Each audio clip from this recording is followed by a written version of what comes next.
if there's not a new company that enters space, we will never be a truly spacefaring civilization. I'm watching the Elon Musk IPO. You know, while the other aerospace companies, they build good rockets and everything, they were simply not pursuing the technology that's necessary to make life multiplanetary, to make Star Trek, to make the exciting science fiction future. Let's see if the fucking other mic is on real quick. Suit looks good. Thank you. Let's see. Does this work? I mean, it's not very good. I can just scooch up. We can scooch. No, it's not the scooching. It's the scooch close to children. It's the I guess this is fucking. Do you want a guest? Are you open to having a guest? Sure. You just look low energy. I thought I'd bring you a coffee. Thank you. No, I needed the coffee for sure. I gotta crank up the volume a little bit though. You gotta crank your shit. Yeah, I gotta crank my shit real quick. Hold on. What's up, chat? I woke up. I was supposed to go on Jen's pod today, but we communicated really poorly, and she was like, "It's at 9 a.m. and I was like, okay, I think I can do that, and then I didn't communicate, so I stayed up through the night to see if she needed me in the morning. She didn't. So then I went and worked out, and I did 1,000+ calories because I'm sweating butter right now. Oh my god, it is fucking hot out. It's hot. It's hot. You know what else is hot though? The motherfucking New York Knicks, baby. Wow, you really come full circle. Yeah, dude, dead ass. Dead ass, B. I'm dead ass now. I mean, is the audio good now, or is it way too dank, chat? It should be. I don't see any Dankensteins. There were some people throwing up danks. Can we get some Fentberts in chat real quick? Can we get some Gigaberts, please? Did you pay Chud the Builder's bail to get him released early? That's crazy. They're calling your ass. That's crazy. He did kind of cook. He did kind of cook white guys with the mustache and dude, I feel like Charlie Chaplin. Oh my god. I feel like Charlie Chaplin. Yeah, you were there first. Bro, I've been rocking the D'Artagnan, the Doc Holliday for forever. Yeah, to much success. And then one guy goes and does racism. Yeah, the professional races. Yeah. Elon Musk is going to be the first trillionaire. Now my number one op is getting wealthier and wealthier. We take you down the timeline of choice moments from Elon Musk versus Hassan saga, where Grums said, I don't know if I want to be on camera. Yeah, where Grums said you can tell a lot about Ubisoft with how much money they're throwing at terrorist platforming streamers. Elon Musk said Hassan is a fraud. Then he said sellout would be more accurate. Objectively, he's promoting a terrible company just for the money. Assassin's Creed famously delivered one of the most devastating blows on his own platform, where they say, is that the guy playing your Path of Exile 2 account? I know, but you know what I always think is, like, I feel like you guys can mend the rift because you have some stuff you can bond over. Like, you're both fake gamers. You just both pretend to play video games. That's true. Which is unique. Well, I've done something even more impressive than that. I've just stopped gaming altogether. Right. Which is like, I guess there's a little bit more honesty in that as opposed to... Dude, that's what you should do, is hire a Korean kid to play video games while you just sit there. Yeah, I don't think it's... After your stream. Yeah. To appease your gaming frogs, dude. Yeah. Well, gaming frogs like complaining about not having gaming on the broadcast. You're really gonna shit on them when they're starving. Yeah. Like this. They have nothing, Hassan. They like complaining about not having sufficient gaming on the broadcast, and then when gaming happens, they leave anyway. They're starving. So I'm giving them exactly what they want, which is an opportunity to complain about not having gaming on the broadcast. I said, this bitch literally pays someone the power levels character in Path of Exile 2. Lamau, what do you mean I'm a fraud? Elon, I challenge you a duel in Elden Ring. I will cook your fat rolling ass. I cooked his ass too with a fat ratio there. I would have watched that. That would have been next to UFC on the White House lawn. That would have been the fighting event of the decade. Yeah. Oh my God. He would never do it. Then he called me a chicken shit R word and said that I blocked him. That's crazy. And then he posted the block. And then, what is this? Oh, a quiet ban would not be enough for me, this person said. Twitch needs to issue statements acknowledging that they do not enforce rules evenly and clean up their moderation team. I love when random Twitter Nazis will be like, Twitch needs to change its terms of service right now so that I no longer feel bad about Hassan being on the platform. It's like, why would they do that for you, man? Anyway, to which he replied with, "What's up here at Jeff Bezos?" Trying to get Jeff Bezos to fucking ban me off Twitch. Which was really funny. Awesome. That's so awesome. Which is funny because, like, I'm literally on his platform. Yeah. Where he's complaining about how I blocked him on his own platform. Yeah. Then liberal influencer Hassan Piker tells his viewers to kill conservatives. And then he goes, incitement to murder. So he's been watching the compilations. I'm surprised he hasn't banned you off X yet. I think the reason why he hasn't done that is because I'm such a power user on Twitter. Yeah. And I'm probably one of the only accounts that doesn't fucking bot. Like, there's like a real organic You're the last I might be the last non-Nazi account. non-porn account and the last account on this motherfucking platform that actively drives engagement. You got to for him. start using that methodology. You got to do like a fundraiser for the DSA and then write dick in comments. Yeah. You might drive crazy traffic that way, bro. You blend in better. Yeah. And he probably doesn't want my my non-stop posting ass to go to like Blue Sky or some shit. The double standard is not just unreal, it's surreal, it makes no sense, says Grums again. He loves Grums. To which it was Ethan Klein reacts live to his 30-day Twitch ban for playing the hot topic content nuke on loop.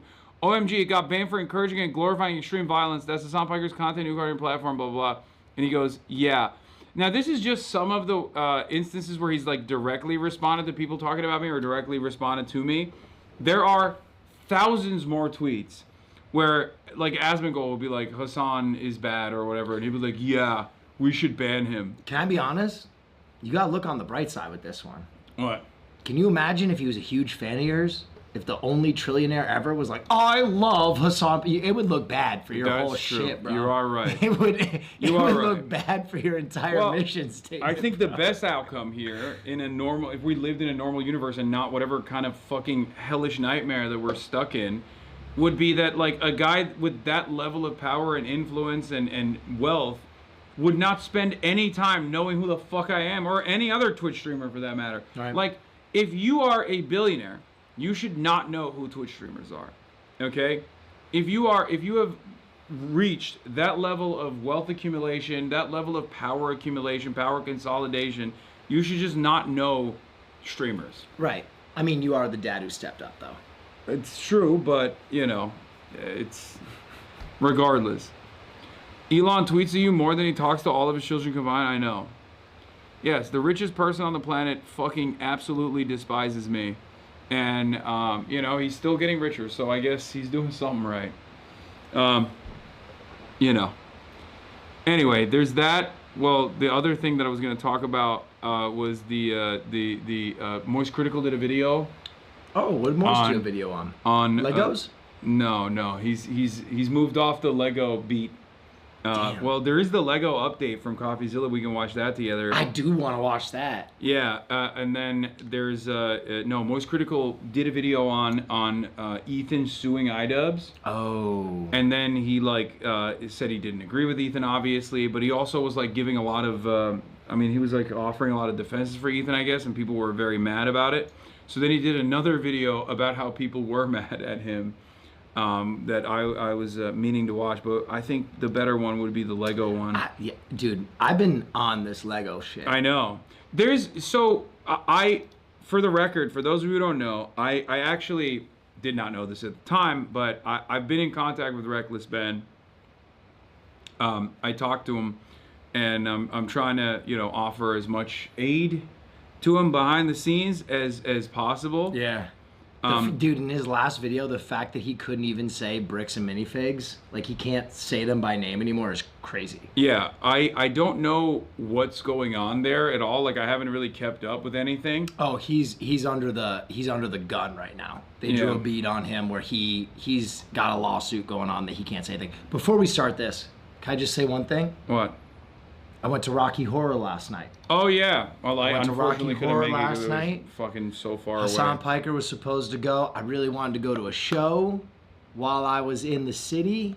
Rocky Horror was so incredible. If you have the opportunity, please go. It was so amazing. The production was insane. The music was incredible. During the last few numbers, I was bawling. I was crying my eyes out. God damn it. Sobbing. And Matt and Austin had to like there's one straight man in the entire audience. It's so funny. Had to get consoled. By the way, this is every event that we've done with you. You have bawled your eyes out. Yes. Whether it be the Knicks in Madison Square Garden, or it's Rocky been an Horror. emotional trip for me. It's been an emotional trip for you. A real coming of home experience. Is that the right term? I don't know. Yeah. A return to form for you. Truly. Hopefully you won't bawl your eyes out at the Reckless Ben Saga update here. I just Like, oh, what are they doing? Look how they massacred my boy. Also, Elon Oh, sorry. Go ahead. What is this? Elon could buy Los Angeles. I don't get how he can't or won't fuck with you. I mean, he does fuck with me. He just fucks with me in with the limited time frame that he has allotted to fucking with me. Damn, buying a state would be a tough move. I mean, buying, yeah. I mean, I don't think he could buy the state of California, but You could probably buy Rhode Island. Yeah. Yeah, this is Will's birthright trip, Chad. That's what he's doing. Dude. Yeah, he said, "M New York high." Gotta love the people celebrating Elon the trillionaire status. Yeah, this is, what the fuck, dude? You are less than a worm if you were like, hell yeah, dude, this other guy wanted me to have healthcare, and I'm instead celebrating the guy who's part of the reason why I will never have it. Okay? It's awesome. Yeah, I don't know. I just think that part of our problem is like the messaging around we shouldn't call them billionaires and trillionaires. We should call them pharaohs or kings to remind people that they are under control. Because I think this idea that you accumulated wealth, you know, with no malfeasance, no malpractice, but like when you rebrand it to like that's a god king on earth. No, I know. That's what I keep obey saying. the laws of nature anymore. That's what I keep repeatedly explaining to people. Like the level of power consolidation in the hands of such few people is identical to the time of lords and kings, if not worse. Like this is worse than robber barons, right? Like robber barons had tremendous power as well. This is Xerxes, bro. Yeah, but with like the level of technology that's readily afforded, like kings and pharaohs had to reinforce their power through intervention, like militant intervention. When you know rebellions would take place, they would fucking strike down and strike down hard. Now you got AI, which Elon also owns his own version of, where AI could just be like, no, King, it's actually awesome that Elon has that kind of money. And people are like, yes, it's actually awesome that Elon has that kind of money. Yeah. Well, I mean, people are dating their AI, so you know if they don't want to get in a fight with their girlfriend, they have. That's what I mean. These people we're so fucked. We don't even know how bad it's gonna get, because like the AI psychosis and shit like that is just the first stage of the problem. I think that there are. Like, that's just the tip of the iceberg. We are not even ready for how bad things are going to get yet, honestly. Wow. I am going to cry this stream. Yeah. We're going to go 3 for 3. Speaking of tremendous power in the hands of corporations that seek to fuck over the little guy, Bricks and Minifig Saga is getting a finale by the likes of CoffeeZilla, the internet's greatest investigative reporter, perhaps the only remaining investigative reporter out there. He got involved in this situation, and he found the $200,000 missing Lego. So let's take a look. A $200,000 Lego collection went missing, causing a lot of you to ask me to find it. And after seeing the cops point guns at YouTubers, people get arrested and sued for $1.3 million, I decided enough was enough. this looks like a case for the internet detective. This time in the $10 million Lego studio. So I talked to every suspect involved. What I found shocked me.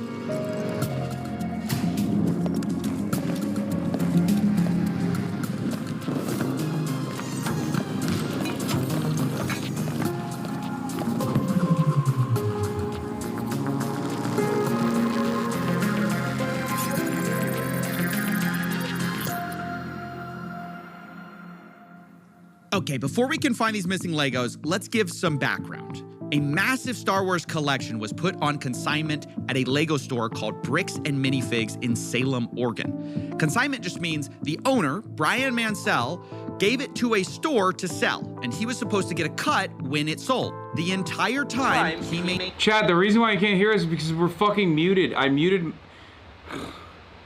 I love that chat immediately spammed way too dank and started spamming echo as soon as it happened. So then I muted us so that they don't fucking hear the feedback. Okay. I'm another streamer guest. I understand. I know you have normies on a lot that don't get it.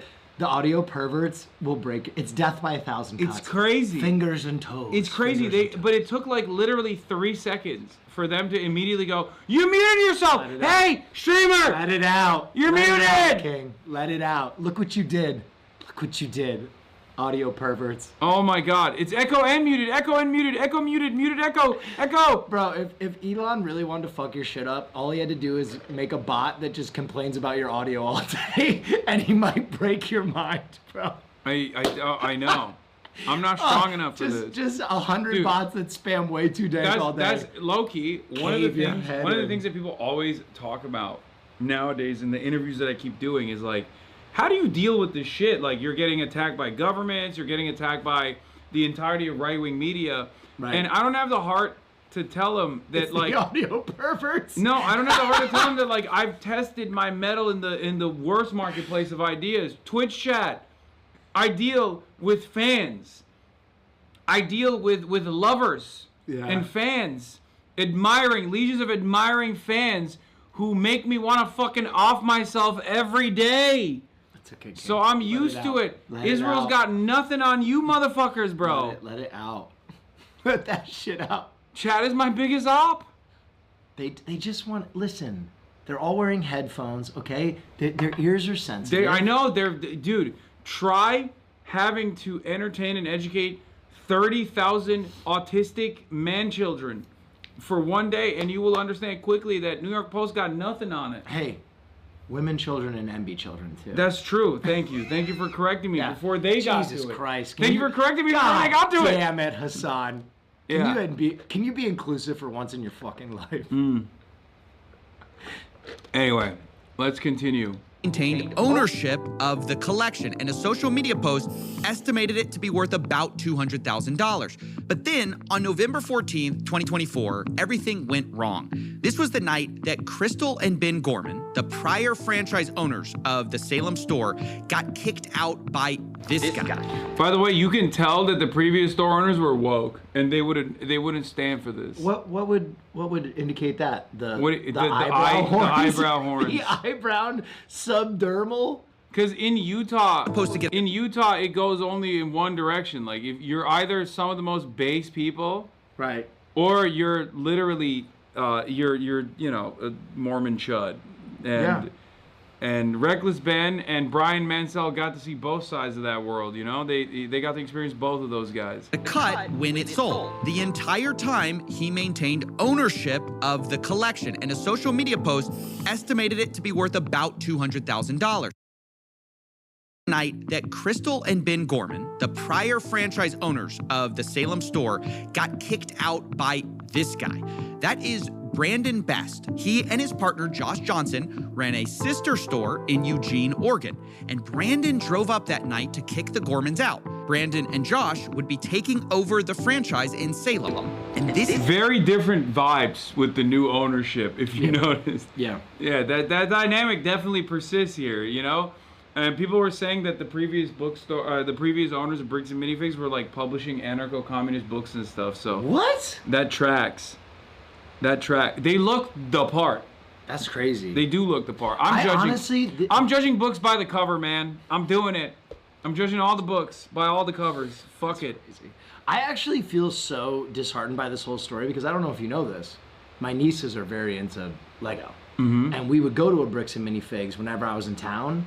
And I felt like a superhero. It's BDS now. yeah. It's not. You still go. There's different franchises. I feel bad because like that was like a highlight for them every time I came out is we'd go pick out a set and build it together. But now I feel kind of dirty about it. Nah, it's fine. It's still Lego at the end of the day. They literally said they left America because they thought Trump presidency would make them targets due to their publishing company. Oh my God. Oh, they are that based. Okay, that's fucking fire. This is the exact moment the Legos go missing. As that store is getting handed over, the question is Brian's collection in it? Here's what the official Bricks and Minifigs press release Oh, reads. he's dope. Yeah. Was Charlemagne nice to you? Yeah, he was super nice. That's crazy. He said he's a democratic socialist.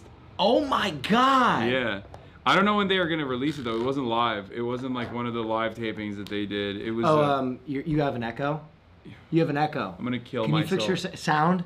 I'm gonna turn on a video game for the first time ever, so I can kill myself in a video game. Chat. You're so funny. You're so funny. Is it way too dank? Is it way too dank? I'll show you something that's way too fucking dank. What's up, please? Chat, please. Oh my God, baited. Lol, Omega lol, we baited you. Taking over the store, we discovered a small number of sets valued between $2,000 to $5,000 that could be possibly related to Mr. Mansell's collection. But there's a problem here. There should be over 10 times that amount in this store, given their internal records and what we know the estimated value of this collection was. So if corporate's saying there was only $2,000 to $5,000 in the store, something happened to these Legos. But what? In order to solve this case, let's think about the suspects. First, who was there that night of the handover? It's only 3 people. Crystal and Ben Gorman, the former franchise owners, and Brandon Best, one of the new owners. These are our 3 biggest suspects, but they aren't the only ones. I want to address a few other suspects. Yeah, bro, this is the multi-billion-dollar compound where he's doing crazy. The production on this one went crazy. Yeah, he's got even Lego pieces. It's all coming together. Will's acting way too chill after crashing out on us every single one of his own streams for the last full year. Yeah, you deserve it. That guy's never been in one of my streams. Fuck that guy. No, I'm just kidding. Fuck it. I'm so patient with my chat. What the hell? Yeah. Well, this is a different demon here. At the very start here. First of all, maybe this is just all the result of, plain old thieves breaking in. What about that possibility? Hi, I am Chris. I was the previous franchise owner who signed the collection agreement with Brian Mansell. And I'm Benjamin Gorman. I am the silent partner who's really bad at being silent. We did have a couple of break-ins at the store. None of Brian's collections were in the police report or stolen during those. Okay, so the Gormans say emphatically it wasn't thieves, but if that's the case, what about the guy who was arrested? I mentioned at the beginning of this video, Reckless Ben. This is the YouTuber who started it all. With a documentary, I tracked down the thief who stole $200,000 of Lego. Maybe it's the perfect crime. Make a video tracking yourself. Now, for our theory, it's worth noting Ben is currently facing a RICO lawsuit by Bricks and Minifigs. He was even targeted with a search warrant for stolen Legos. Included in the warrant are Legos. The owner reported overhearing conversations about possible stolen Legos. And on top of that, Reckless Ben was even accused of stealing the Legos by the current franchise owner. I stole the Legos? What do you think of the theory that it was Reckless Ben? He stole the Legos. It's absurd. We didn't even know Reckless Ben. He had no interaction, no relation to us, no relation to the store. That doesn't hold any water. Okay, I'm gonna be honest. Apologies to the genius cops in Utah who play different. We play differently here. But I don't believe that Reckless Ben stole the Lego, mostly because he couldn't. He just wasn't there that night, and I don't even think he knew about these Legos. But who does Ben suspect is holding the Legos since he did this whole documentary series? The guy who runs the entire company, Neff, he personally came out to talk to us. So what's going on? So you guys are holding some of our Legos? If you want, but hold on. How do I I'm gonna add this. Hold on. There's no mic right now. There's no mic right now? I'm just. Hold on. 1 second. One more second. No, we're not. You're not? No. Is that a lie? No. Okay. Oh no. There's dual audio. They're gonna be really fucking annoyed. Oh God. Hey, hold on. I'm gonna fix it. How do you fix it? Like this? Oh God. Maybe this. Oh, this is it. All right, This is fixed it? it. All right, we're good. Chat, can you hear us? Yeah. It should be good now. Okay. I just wanted to clear the record. It's not lost on me that the main antagonist from this whole saga is called Neff and has the same facial hair I do. It's a really bad look for the Neff family. It's a bad look for the D'Artagnan. Real. Yeah. It's a bad look for the D'Artagnan as well, I'll be honest. Echo, you're muted, mono audio. I'm gonna do it. I'm gonna do it. It's okay. Kid. Okay. It's okay. It's good now, right? I think it should be good now. I believe we fixed the fix me after that, please. I wish I could fix the entire chat in the same way. All right. Okay. All right. Okay. All right. That's a lie. You did take the Legos. There will be a little bit of echo, but it won't be as bad as it was before with the shotgun mic. Okay, just so we're clear. So we have our attorneys have visited. Like again. So who's like Brian Mansell. Okay, and who's that? He's a guy who had he had like $200,000 worth of Legos in your guys' store. Never happened. My name is Ammon McNeff. I am the CEO of the Bricks and Minifigs brand. So my name is Matt McNeff. I'm the COO of Bricks and Minifigs. Another McNeff? You have a lot to account for. This is really bad. Yeah. Oh God, this is really. With the D'Artagnan beard mustache combo too, it's just fucking. This is like if a family of pikers with small heads showed up and started besmirching your name. I know. I might never recover from this. Nope, you're fucking cooked, buddy. Yeah. Yeah, it's over. we the Neffs do not endorse the behavior of the McNeffs. It's a separate red-headed tribe. Are you okay? Yeah, I'm all right. I'm just putting the mic somewhere better. Okay. So they can, so that it's, nice, not falling off my chest. I have a large head, so we would make a normal-sized head babies. Oh my God, half the chat is horny, and the other the other half is horny for pain. The best part is I feel like that was probably a dude too. Yeah, I don't know, maybe. I feel like that's just a gay man being like, I got a big head, you got a small head, let's... Mpreg. Yeah, Mpreg. let's do some Mpreg. Mpreg. We'll move this here. Okay, boom. All right, let's do this. Okay, fix the camera and everything. Yep. What do you think of the flamingo revolution currently happening in Albania? Trump's daughter bought an island in Albania. I am not going to be talking about that right now, but yes, I've seen it. More power to the Albanians. The people you just saw are the McNeff brothers. They agreed to speak with me to try to clear their name. I asked them, do they have the Legos? What I can tell you is that we don't have it. We've never had access to them. It seems to kind of go missing. Parts of it seem to go missing on November 14th. Well, and I guess no, not at all. I'm going to say, like that is not accurate at all. Because so you think that the collection was in the store at the time or elsewhere? Elsewhere. When you look at Mansell's own words that he reiterated to a podcast last year, he explicitly stated to another podcaster, the sets were moved off-site for security. The collection will not be stored on site after. Dude, why is it the biggest heist of all time? I don't even understand. Just give the fucking Legos back. Like, what? Am I crazy? Why? This became such an incident for no fucking decipherable reason. I don't understand why these guys in the middle were just like, oh, we'll hit a lick here. And that lick was $200,000 worth. That's grand larceny. Yeah, I don't know why this has gotten so out of control, especially because Reckless Ben gave them so many opportunities to just be like, hey, we actually, they were in the back of the storeroom. like crazy random happenstance, but I feel like it just keeps getting worse and worse. Legos are big money. Yeah, but this is a multi-million-dollar company, man. It's not like, I don't think they're nickeling and diming in this one store. Maybe I'm wrong, but 200K is like 2 Lego sets? Okay, dude, I don't think Lego inflation No. It's like 2 Warhammer sets. Yeah. Okay, well, I feel like the Strait of Hormuz is closed, but I don't think it ruined the Lego market or the Warhammer market that bad. Right. Yeah.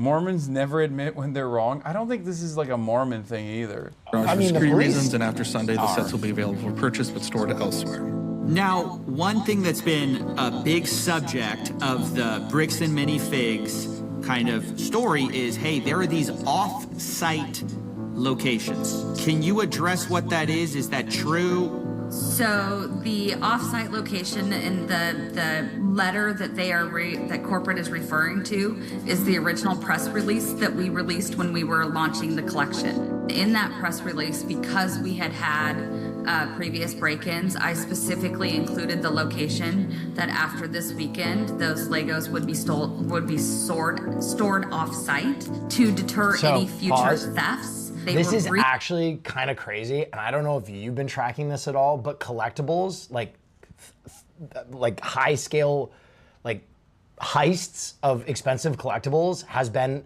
absolutely exploding, particularly in Los Angeles, where like almost every Pokemon hobby store in the greater Los Angeles area has been robbed within like the last 2 years. And there's one in Sawtell that was robbed. They stole like $200,000 worth of stuff. They redid all the security, blah, blah, blah. The next time they robbed it, they threw a brick through the second story window and then used like ninja grappling hooks to scale the facade of the building to rob Pokemon stuff from them. I don't even understand. I don't even, dude.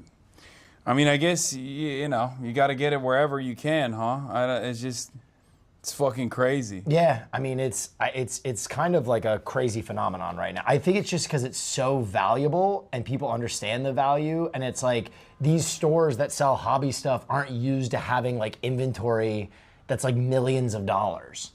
Yeah. Shout out Logan Paul. Overnight, he just made these hobby stores into viable targets. Safely stored off-site after that launch weekend, while I bought safes for the back room, and then they were moved back into the store. Okay, so for most of the not all of us can work, and not all of us can stream. We have to work for a living. Yeah, work to fucking rob hobby stores at gunpoint. High value Lego heists. I mean, I was talking about how we got to get back to like, you know, cool heists. I didn't realize that.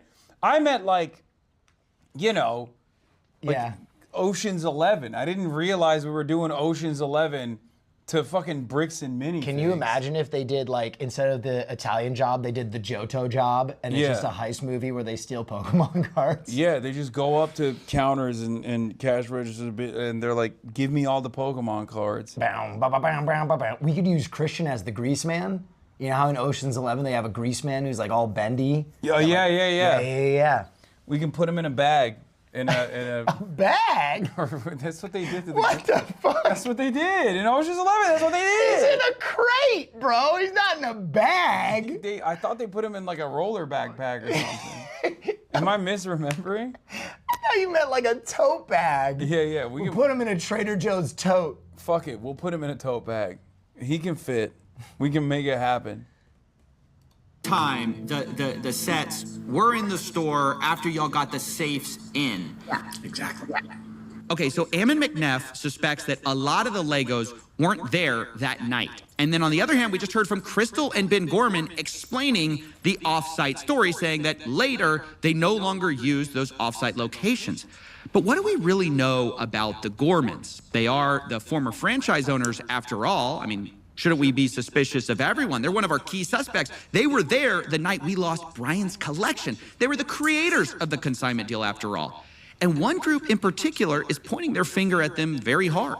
It's the McNeffs who God, say they were stop using behind that on fucking payments. name, We started man. getting calls from the landlord letting us know that Crystal was behind on. What if the McNeffs are the main villains of the story, by the way? Yeah, dude, it's not looking good for the McNeffs. Yeah, because they're playing this sweet role right now. Like, oh, look at me, I got the D'Artagnan. My last name is McNeff.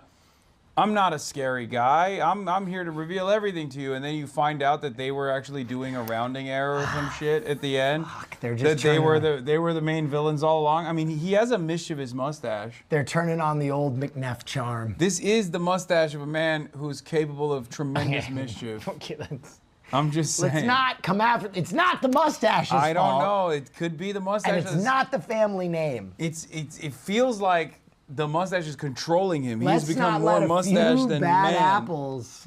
Chud the Builder too. Okay, come on. I man. mean, how many examples do you need to see and prominently display in media? Okay. This is the lease payments at the location. We had also gotten a couple of notices from some of our vendor partners that bills had not been paid by the store, and so we felt pretty strongly that there was going to be a risk of her just, like attempting to file bankruptcy, doing some of these other types of things which we've had franchisees do in the past, and that's problematic. So that's why we sent him up there to take some video footage. So we needed to just be prepared if we needed to do a hostile takeover, which can happen in franchising, where a franchise owner just kind of tries to steal inventory and do some different things that way.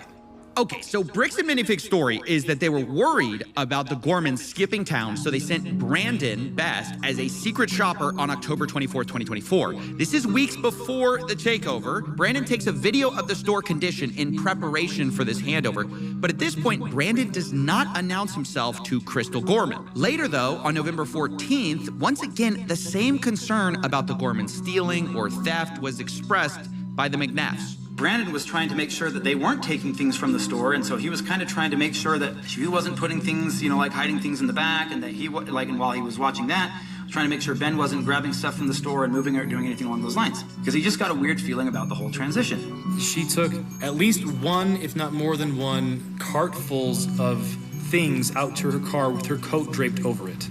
So yeah, the McNeffs say, look, they don't trust the Gormans.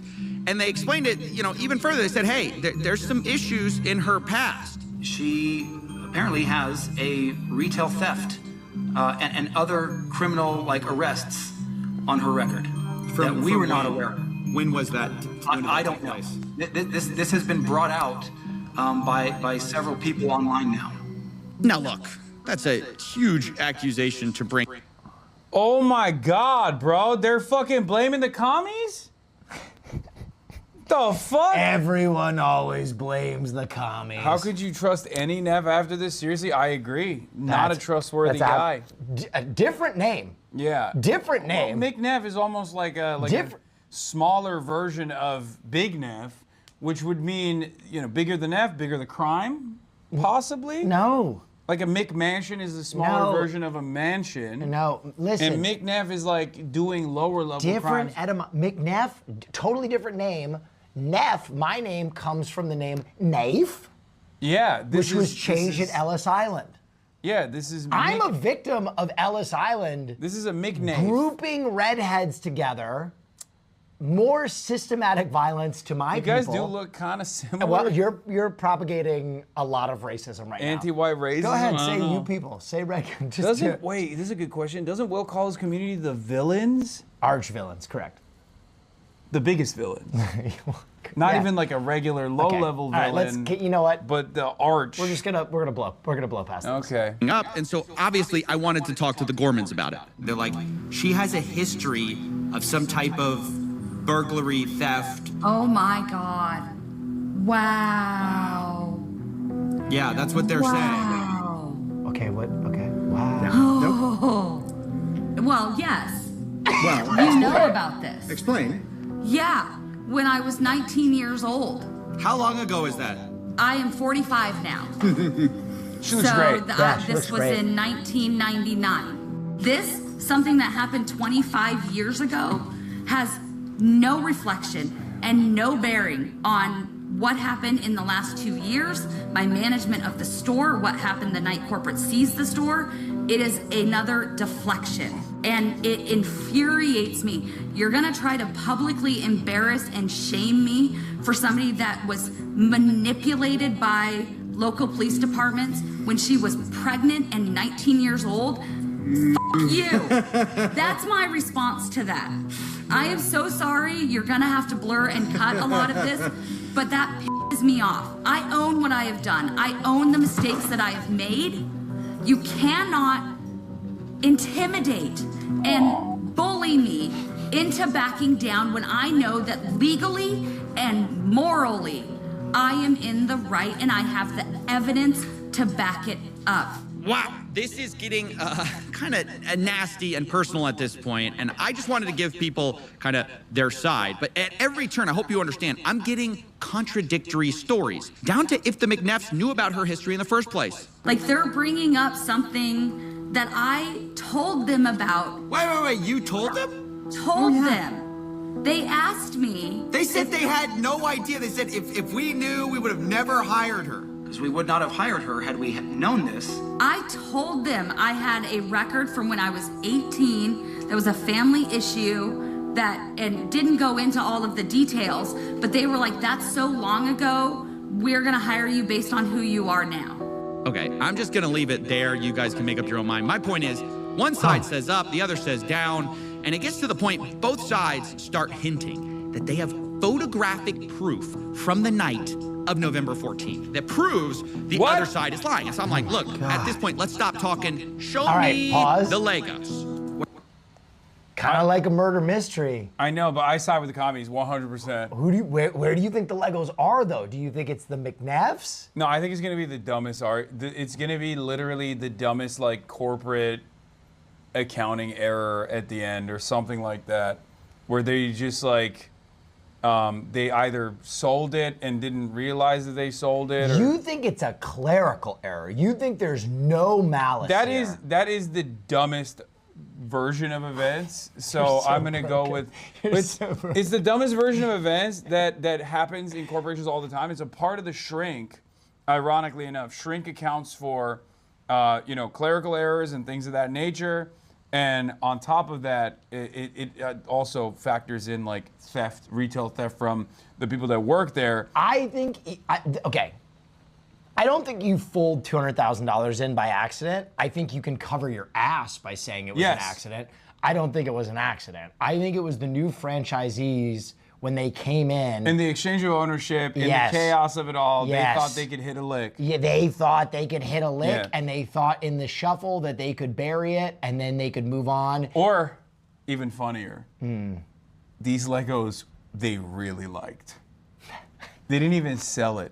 He's moving. He's just building the slave 2 in his basement. Like, they'll never take you away, Boba Fett. Yeah. You and I will bounty hunt the galaxy forever. Yeah, and like when the camera pans back to him, he's like holding the Lego pieces. Like, this is a different set.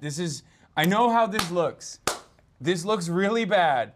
It looks exactly like the Lego set that is allegedly stolen or definitely stolen, not by me. Okay, and this is a totally separate set.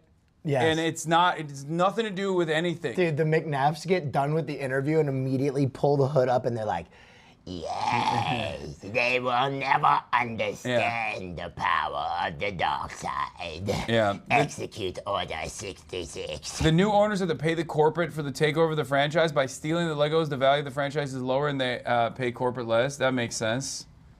Yeah. I was told we are 100% have possession of photos that prove that the Gormans are lying. And then you guys are telling me we 100% have possession of photos that prove. Well, then why don't they just send those photos right away? Who's going to drop the photos first? I mean, I feel like someone just has to, somebody's right here. After a lot of convincing, both sides agreed to show me the photos, corporate and the Gormans. In fact, I scheduled the calls to do this an hour apart from each other.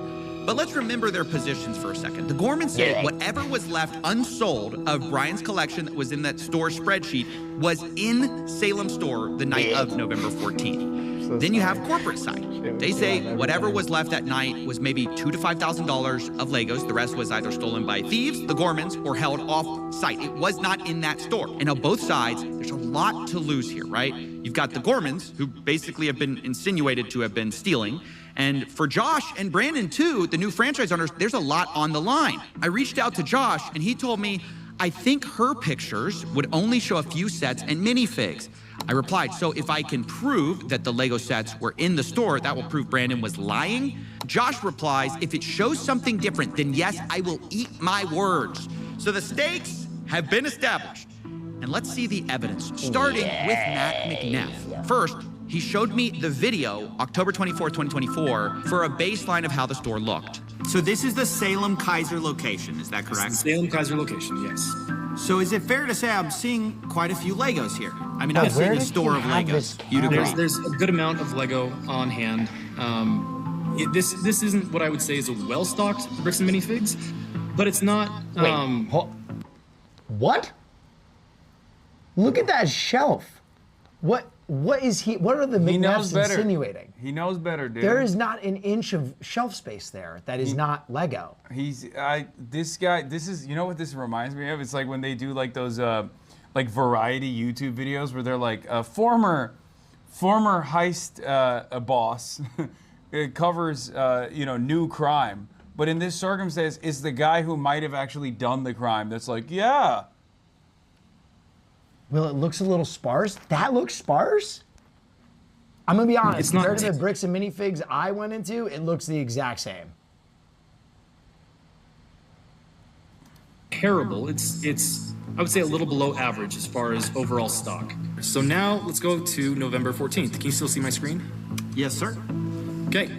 So November 14th, when Brandon was in there helping. Wait, this is the day. This is like the big day. This is the day. Oh. Hold on, I gotta hurt myself emotionally for this. Okay. This is a big deal. This is D-Day. This is the big moment. This is Brandon takes over the store. We don't know where the Legos are after this moment. We don't know where the Legos are after this moment.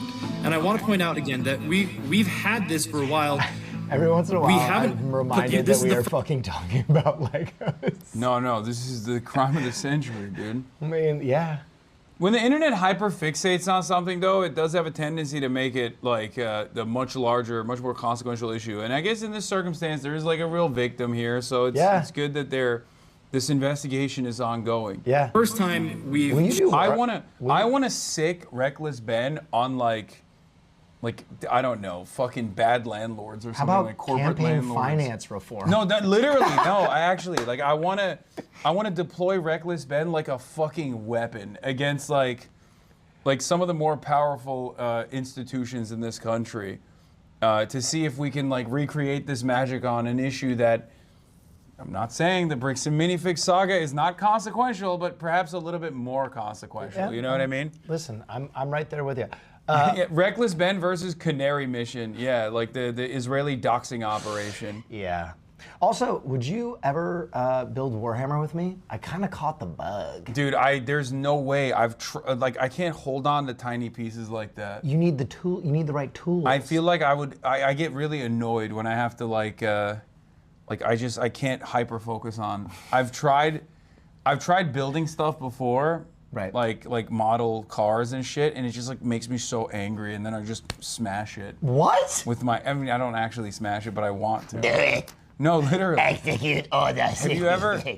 You've never gotten that feeling when you're like trying to put something together and it doesn't work, and you're like, ah! Yes, and you want to fucking smash it with your hand. There's quite a bit of frustration there. Yeah, that's what I can't do it. Like I go ogre mode. Reckless Ben versus Minnesota Fraud, reported by Nick Shirley. Oh my God. Oh God. Shown this publicly. We've been waiting here we go. for our attorneys to give us the approval to say, hey, this is okay now to share in this capacity. So we'll go through these pictures. This is what Josh saw, or not Josh, sorry, Brandon saw. He took pictures of everything in the store, all the inventory in the store. Oh. This is what the shelves look like compared to what you just saw a moment ago. Oh. Okay, so I'm seeing a lot less. Just to state the obvious, go back a little bit. Yeah. I'm seeing like way less. So yeah, the pictures I was being shown on November 14th, those shelves looked emptier than they did on the day of October 24th. But to be fair to the Gormans, they addressed the empty shelves themselves. As we get to the very end of this video in particular, right here, you'll see that empty space right here. So this is the retired and certified set section that we have to keep separate from the new in box current sets being sold by Lego. All those empty spaces up there were the sets that we had on display during the day from Brian's collection that every night when the store closed, we pulled off and put back into the safe and then put back out in the morning. So when they say, see, there's empty space on the shelves, yeah, because we put them in safes at night to keep them safe. Because we have giant windows. Yeah, it's an explanation that kind of makes sense given the history of burglary. Now, of course, this is something I had to ask the McNeffs about. Is this a case of, did y'all see Star Wars sets in the back? Did y'all not see the Star Wars sets in the back? Did he take, not in the back, but specifically in a safe? Like there were a bunch of Star Wars sets in a safe. Did Brandon see those? Has there been talk of those? Do you know what I'm talking about? Yeah. My understanding is that he took pictures of everything, and all those photos I showed you of the Star Wars were all the photos, or was literally all the Star Wars inventory in the store. Yeah, the McNeffs say all of the photos should be with Brandon of all the Star Wars items. And to be fair to them, they showed me a lot more pictures and even showed me a spreadsheet of all the Star Wars sets in the store the night Brandon took it over. And it valued to about like $5,000 to $10,000 or so. But then I had to ask. It's not 200,000. Here's another kind of set. Okay. Do you think y'all have all of these? Very likely. Okay. Again, I'd be surprised if we didn't. But then I couldn't help myself. I started to bring up some of Crystal's photos to see if they matched up. Have you seen this before? Not that I recall. So do you see that? Yep. So do you see it's in like some kind of like a safe thing? I don't know if you can see the sides there. Looks like a bookshelf to me, but sure. Okay, sure. Yeah. So I think the...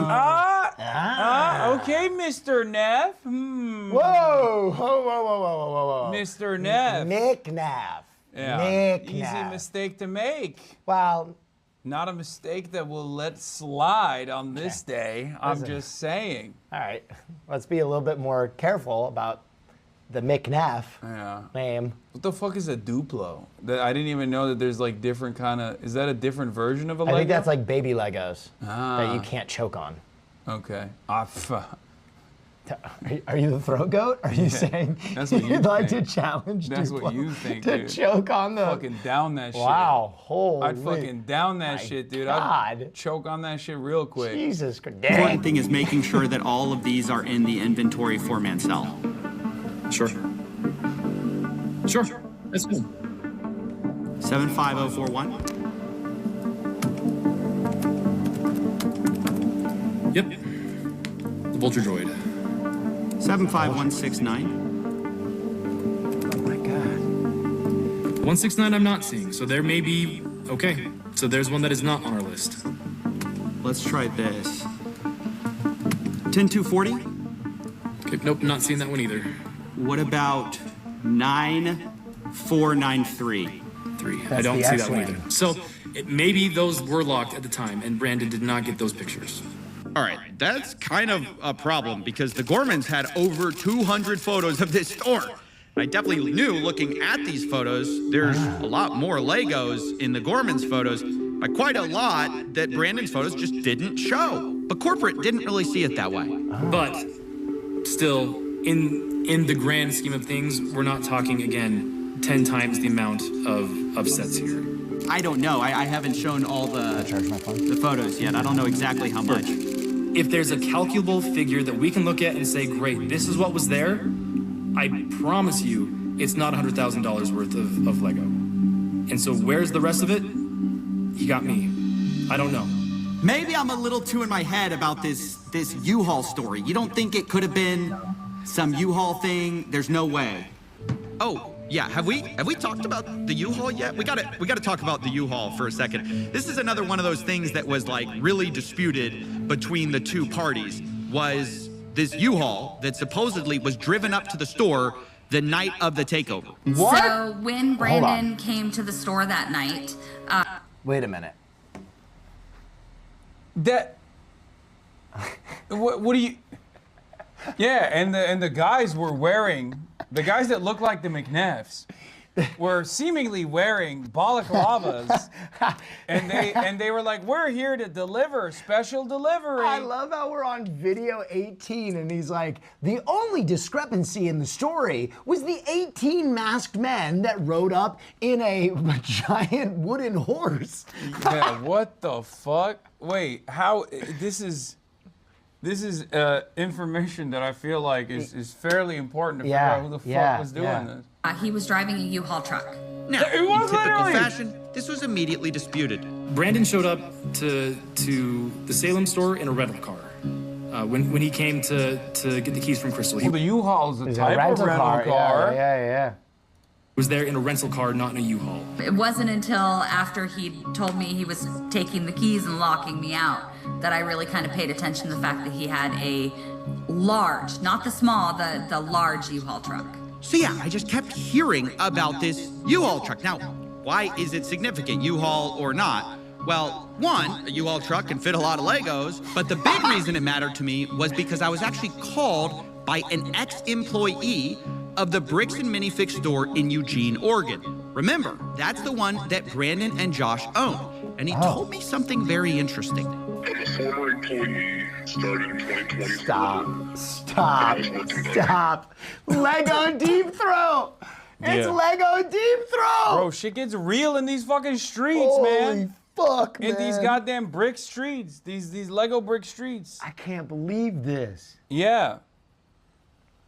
Turns out they've done this before, and they'll do it again if we don't stop them. This is incredible.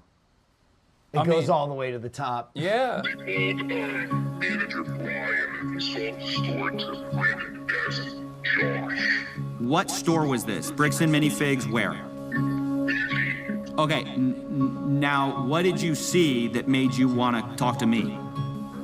I saw Reckless Ben's YouTube video about the sales for closing down because I was talking to my co-workers about the situation at Salem, and we were told through other employees that it was just a bad area to work in. It was like haunted, if you will, is what was going around.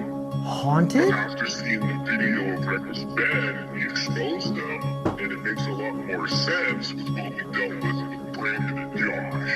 Like, oh, Crystal stole Lego sets and bolted out of the country. Who says that? Brandon S. told us. Ghost? When he was jumping up all the Lego sets to us that night. There was a bunch of used Lego sets. That's that were like saran wrap. They had Star Wars CD. They used a lot of stuff. It was like a medium-sized U-Haul truck. Wait, they brought a U-Haul truck. Yeah, from Salem to Eugene. And to Eugene, and it had a bunch of Star Wars sets on it? Yeah, Star Wars sets, like everything. We have a bunch of used stuff too. Who did this? Wait, when? Brandon. And was Yes. this when they took over the store from Crystal? I believe so, yes. Yes. They were like, hey, can't believe the previous store owner stole this exact U-Haul's worth of Lego sets that we just seemingly got that fell off the back of another U-Haul truck, actually. I fuck heavy with the haunted excuse. They're going full Scooby-Doo. Yeah. We would have gotten away with it if it wasn't Much for... like Scooby-Doo, you pulled the fucking balaclava off, it's Brandon McNeff. Said that Crystal stole Legos and left the country. While he has a U-Haul of Legos? Yeah. Interesting. Weird. So, and he said, we're just going to hold on to this stuff until corporate tells us where we have to distribute it. And we're like, oh, Wait, they it are would make more corporate. sense if we could take it because we're kind of struggling with, the product we put on the shelves. Oh my gosh.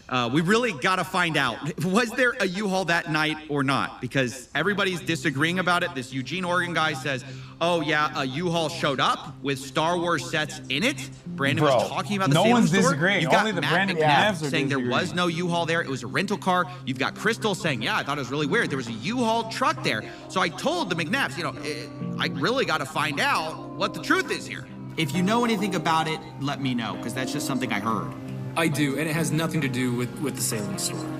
Well, at least not the Salem store in the way that it is there. Brandon showed up to the Salem. What does that even mean? Not the Salem store in the way that it is there? The absence of evidence is not the evidence of absence. So they did go to the Salem store with a U-Haul truck, and he's out here trying to cook up a story on the spot. Also, a U-Haul truck is a rental car, so technically he's doing legalese here. Like, oh well, I wasn't lying. You know, it is a. Right. He's got to investigate the U-Haul store to see to hit the fucking records. Store in a rental car.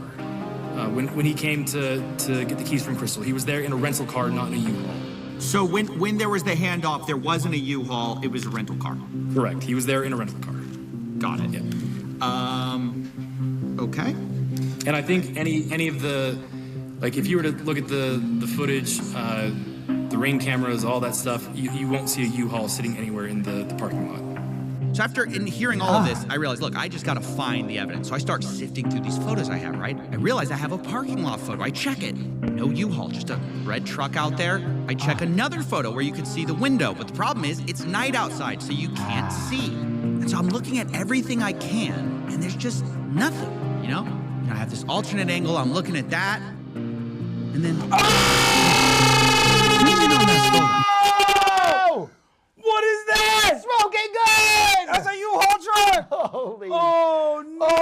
Holy shit! Oh my god! Oh my god!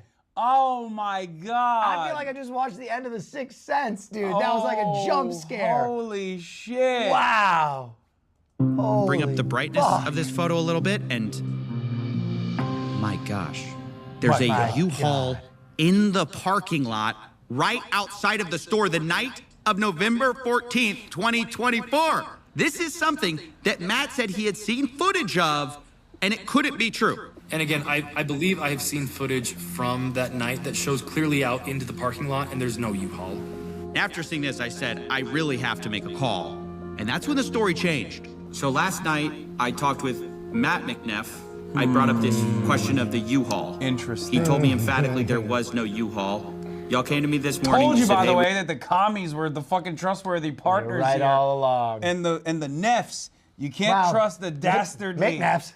The dastardly Neffs. Okay, another clerical error there, just for, you know, for the sake of any other continuity purposes, right? Similar sounding names. Yeah. McNeffs. Similar sounding facial hair. There are plenty upstanding Neffs, including a professional frisbee player. Interesting. What kind of mustache is he rocking? I don't know that. Is it the D'Artagnan? I think he's clean shaven. Yeah, exactly. Well, the other Neff who's noticeably absent from this conversation does not have that. It's the D'Artagnan combo. We looked into it. There actually was a U-Haul there that night. Can you clear up what that's about? So there's actually two different things that are going on here, just to help you understand. Help you understand. And I don't know if you want this particularly not on the record, but okay. This dude is choking. Yes. Why do these guys always think that they can... There's two guys that you don't talk to if you have done something bad. Isaac Chotiner of The New Yorker, who always cooks every Israeli official for some reason, who's like, yeah, no, I'll have a conversation with you. And then they end up coming across like, you know, Adolf Hitlerites every single time. And CoffeeZilla, if you've done a crime, a financial crime, a Ponzi scheme, some kind of cryptocurrency initiative, just don't talk to CoffeeZilla. Now, obviously, I want them to continue talking to CoffeeZilla, but I genuinely don't understand why they keep doing it. I guess like there's something that you have in your mind when you're like wheeling and dealing and scheming of this sort, where you think like, oh, I can out-talk them. Yeah. I have a solid, reliable alibi. Well, let's hear him out. It never works. He's got very trustworthy facial hair. We do know of a disgruntled former employee that worked at another location that back on the 24th of October, there was a U-Haul that went to a storage unit in Salem for another previous franchisee, like for a different situation that we had just gone through some things, and he had a previously, like, hey, I have some inventory that I didn't turn over that I was supposed to. It's at this storage location. You guys can come pick it up. And so Brandon was sent on that day to pick up with a U-Haul inventory that then he moved down, but that was October 24th. So when we're talking about this, so why is there a U-Haul on the night of the exchange of ownership? It's not adding up. Oh, that's just a photo from October 24th, actually. Why wouldn't Brandon McNeff mention that U-Haul too? Yeah, interesting. He could have cleared it. Interesting revelation here. Ex-employee, you're saying they are conflating the October 24th event of the U-Haul coming up to Eugene with Legos with sometime after November 14th, after the store takeover. Is that correct? Am I understanding? Okay, but why is there a U-Haul in November 14th outside of the store in the middle of the night while the exchange and ownership is taking place? And you said there was no U-Haul. There was simply a rental. That? Yes. Oh my God, bro, he looks so guilty. Yeah, he's cooked. He looks dead to rights, bro. Holy shit. He looks like Kaya after she ate something off the kitchen counter, and I'm like, who ate this? And she's like, not me. I could never. I could never touch food on top of the kitchen counter. Ooh. Is now kind of a strange story. Corporate is saying there was a U-Haul at the Eugene store dropping off Lego, but that was from a different night, different collection. The CEO says Brandon showed up to Salem on October 24th for his secret shopper job with Crystal. And separately, he also was getting a different collection of Legos that also included Star Wars. And that's what he brought to the Eugene store, and the former employee is remembering. Then, weeks later, on November 14th, Brandon supposedly shows up again with a U-Haul, but the reason isn't for hauling Legos. Brandon flew in to Eugene that night. At midnight. So flew from Utah on the 13th, but landed in Oregon on midnight of the 14th. Went and got a rental truck, and then went and stayed at a trailer that had previously been moved up there in anticipation, meaning a camper trailer, in anticipation of the potential hostile takeover previously. Is that why he had a U-Haul? Is that the reason he had a U-Haul, was for this camper, or what's going on with the? Yes. So then what happens is he takes his rental vehicle. So there was a U-Haul there after all. Interesting revelation, Mr. Neff. Sneaky, well, McNeff. Mr. I can't. I feel like for a professional newsman, you keep this clerical error you're making is classic super, mistake. It's important to understanding the entire story. Just another ginger guy whose last name is Neff. I feel like it's or irresponsible Neff for someone who does news for a living. Similar facial to just hair. drop details like that, I don't know. I don't know what's going on. Okay. Oh, Haas is on the ones and twos. He posted a "Don't trust Neff." Okay, no. Why he was hacked. I know. This might not even be the Haas we know. Dude. This could be some dangerous. Dude, you know what's outsider crazy? Posting salacious things. Yeah. This motherfucker reached out to me and was over here asking if we could join a game. Yeah. Yeah. Isn't that crazy? Yes. Yeah, he was like, we're just trying to start this game, but we're missing a last player. Can you join the group? You can leave right after if you want, or stay with us. Right. So we can't believe anything he says. Well, I think his, the stuff that he's doing on here. No, these are all salacious overlays. You think that might be you think this is a hacker? A hacker. Or, what did it okay, show? Well, what this is, look, this is clearly not my mod. Interesting. My team would never do this. Yeah, it kind of feels like your team what is that? What is this tiny ass? I don't even see that. What is that? It just says "Don't trust Neffs," I think, right? That is not. The font sizes are misleading. Bro, why are you not at Streamer U, bro? That's where the content is. What? I'm 34 years old, man. Yeah, we're tenured. I'm 34 years old. I've already graduated from Streamer. What would you teach at Streamer U? How to get everybody to hate you. I would do that. That's something that I have a PhD in. Right. I would probably teach people crisis management. That's a good one. Yeah. That's a good one. Because I've been involved in many. Yeah.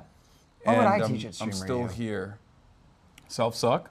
Okay, that's stealing crazy. $200,000 worth of Lego Okay, inventory in a all hostel right, corporate you know what? We're just takeover gonna is go in back. exchange of ownership over a franchise, a beloved Kai, if franchise. you're seeing this does not represent. I don't know. How I about feel like film? How about film? We can just teach you the film. You could Just play teach the film. role of the Teach how to use guys. some cameras. You could play the role of the guys. Not. Okay. I'm not saying you're the guy. There was a U-Haul that night at Streamer U. It just seems like you have experience because I'm seeing it. Right, okay. I'm seeing it on screen. Truck, and he tries to connect the trailer, the camping trailer, to that truck, and it's not rated for that particular weight, and he realized, oh crap. He called around and found that U-Haul had a rating for one of their box trucks, and so he grabbed that, went and got it at 10 a.m. on the 14th, and so he then went and hooked that trailer up to the camping trailer to a U-Haul. Drove that trailer down to another location where he could set up the camping trailer in Salem, dropped off the camper trailer, and then he arrived in a U-Haul to the Salem store, and then went in, said hi to Crystal, and then as she was leaving, the door shuts, and so he locks it, calls the locksmith, takes him a while to finish up the changing of the locks. Brandon at this point is pretty exhausted, so and he has an hour drive back to Eugene to drop off the rental truck. So he drops it off at. Can you even hook a trailer to a U-Haul? I think so. Also, this is a telltale sign of someone lying when they're literally fucking going overboard with the details. Like going above and beyond with the details. Classic sign. Everyone's saying yes. Interesting. I guess the smaller one, right? Or yes, the big one? Defaming McNeffs. I'm gonna pee.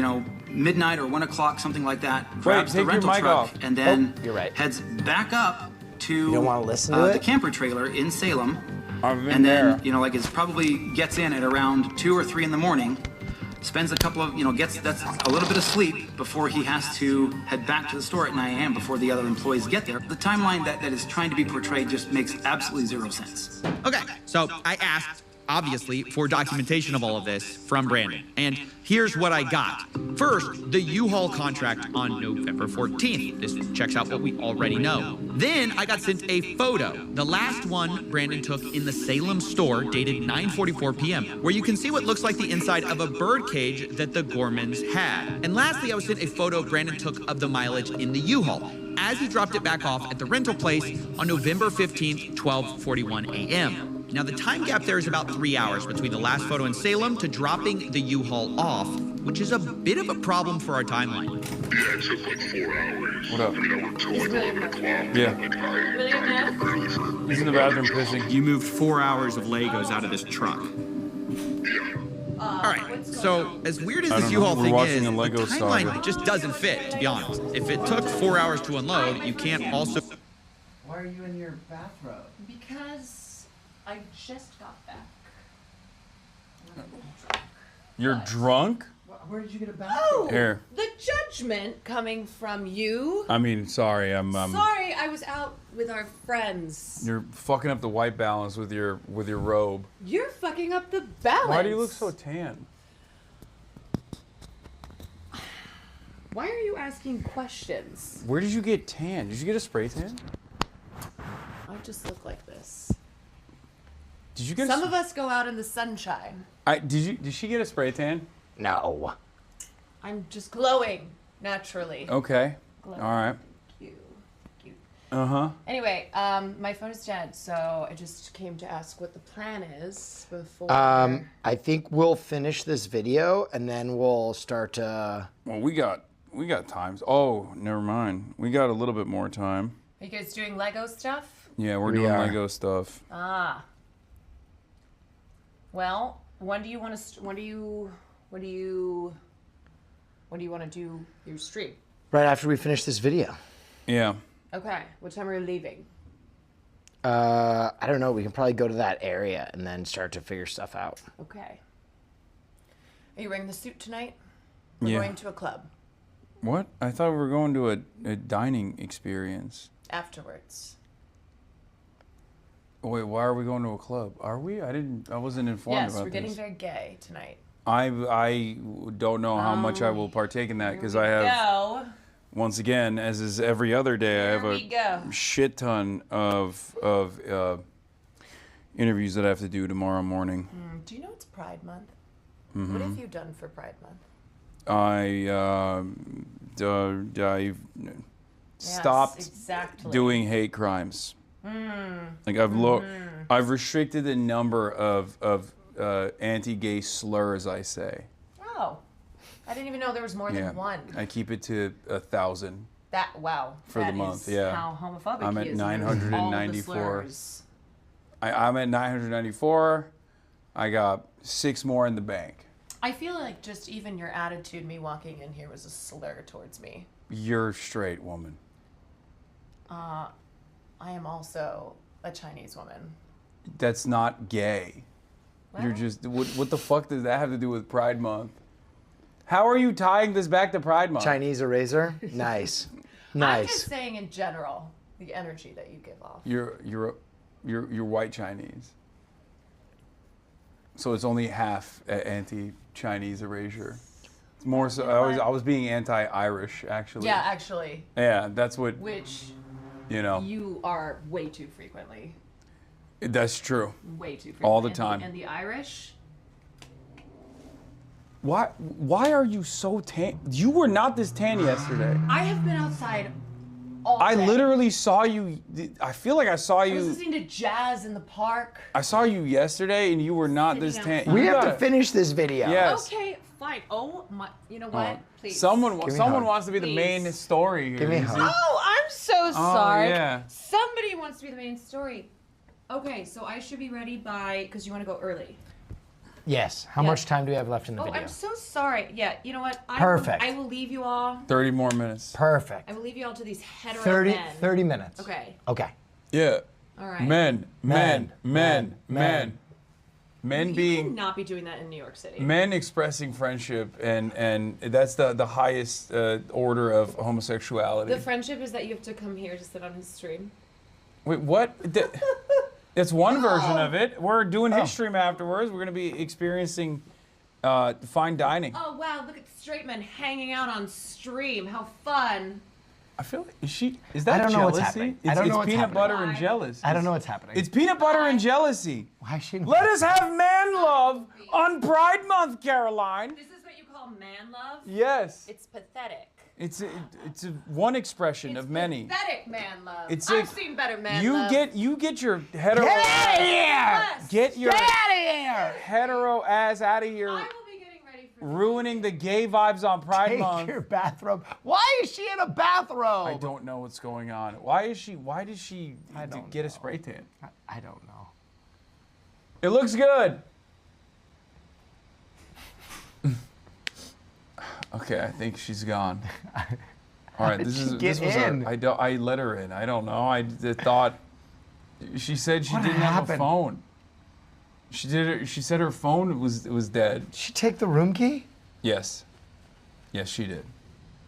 Okay, no, she had her own room key, I guess. To drive to another city, No, load mine's right and there. unload I and drop looked. off the U-Haul in that time. But still, even if this is true, it's pretty weird. And it's one of the most bizarre stories I've ever heard, to have a U-Haul thing back to back. One of the times you're picking up Legos, the other time you're not, you're taking a camper. She's the only one bringing gay vibes. She's not. We're literally gayer than her. It's okay. Nevertheless, without more proof, we kind of have to move on to another theory of how to find these missing Lego. This time, let's take the photographs that we have and reconstruct what was in the night on November 14th. Remember, that's the March is moment coming, we lost right? the Lego. Yeah, And of this course. time, we're Okay. going to combine it with two more things.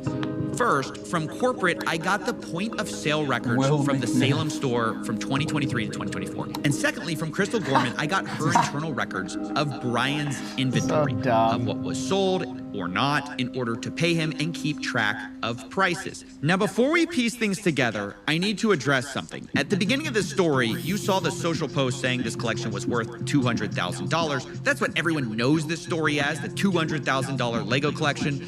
But sadly, that post was entirely wrong. In Crystal Gorman's inventory, which has a high and low estimate value of these various Lego items, the real estimated value is about $107,000. They give high estimates and low estimates, but that's right there in the middle. And for simplicity, I'll just be using averages and estimates here, but understand that, these numbers are not firm, given that they're unsold Legos. It's just rough possibilities. But the point is, it's worth nowhere near $200,000. And Reckless Bin, the one who made the original video covering this, said that surprised him.